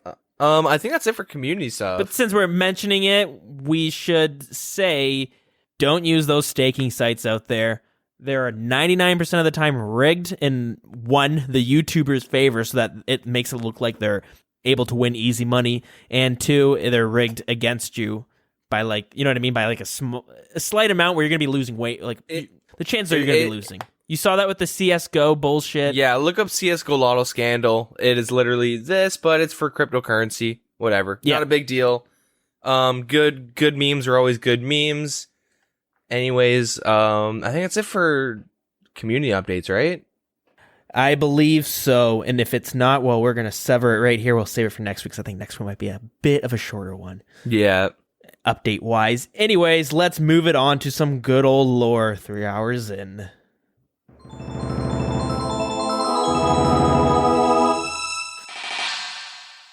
Continuing with the history of the Kingdom of Great Kurend on the continent of Zaya, last week we talked about the rise of yet a new king, as well as the assassination of another. And we ended last segment on the civil war that had broken out on the 121st decade and ended on the 123rd decade, an event that not much information is known.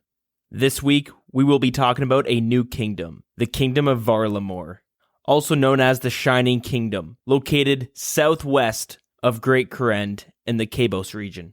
The Kingdom of Varlamore was found by refugees fleeing from Great Kurend during the Age of Strife, yet another event we do not have information on, but we do know there was a war involving the Great Kurend. The Kingdom of Varlamore was ruled by the Emperor Imafor. On his 30th birthday, he invited the royal family of Great Kurend to attend a feast in his name. They arrived in the city of Civitas Illa Fortes, which is the capital of the Kingdom of Varlamore. At this feast, Emperor Imafor poisoned the royal family, which then led to the Great Kurend waging war on Varlamore. The emperor was promptly killed in one of the battles during the war. With the emperor now dead, the war slowly stopped. During the reign of King Kurds III, who ruled from the 132nd decade to the 134th, he had many hopes of repairing the relationship between Kurend and Varlamore. The King of Kurend ordered an envoy to be sent to Varlamore to transport the Royal Accord of Twill to be displayed in the Grand Museum of Civitas Illa Fortes. However, during this trip, the accord was lost at sea and remained so until it was discovered by Artur Hosidius in the 141st decade. To this day, the betrayal of the Emperor Imafor remains fresh in the minds of Kurend's people, and their trust has yet to be regained. Although, near the Kurend castle, there are soldiers sent from Varlamore, presumably sent to ease tension between the kingdoms. Next week, we will start wrapping up the history of the Great Kurend. Alrighty. Well, I hope you guys prepared for a long one, because with this big update, you should have predicted a little bit. Anyways, we're going to wrap her up right here. So if you guys want to get in contact with us in any sort of way to let us know whatever your opinions on Theater of Blood may be. Yeah, maybe, yeah. Have a little discussion next episode. Sure, yeah, we'll talk more about that for sure. Yeah. Anyways, let us know on Twitter, which is, you can contact us at The Wilderness RS. Our Facebook is facebook.com/The Wilderness Podcast. Our email is thewildernesspodcast@gmail.com. If you want to come hang out with us in-game and partake in some PVMing or just hang out and shoot the shit, our clan chat is WildCC. And we also have a Discord, which you can join and hang out, post some pictures of your RuneScape progressions, as well as engage in discussions. Our Discord is posted on Facebook and Twitter, or you can ask one of us if you're having trouble finding that, and we will get you a link so you can come join. Deegan, it's your turn to say your stuff. Twitch and Twitter, DeeganRS. Nice and quick. All right, guys, thank you so much thanks for hanging in there on this one. Hope you enjoyed it, and we'll see you guys next week. Yeah, have a good one. Oh, before we get out of here, this isn't something we've done before, but I have some people requesting the certain songs, so I think we're going to start mentioning the names of our tracks that we play at the end. All right, so our song of the week this week is the final battle song for Lady Verzik, called The Fat Lady Sings. And it's one of, people seem to hate it or love it. I'm a big fan of it, though. All right, guys, thank you very much. See you next week.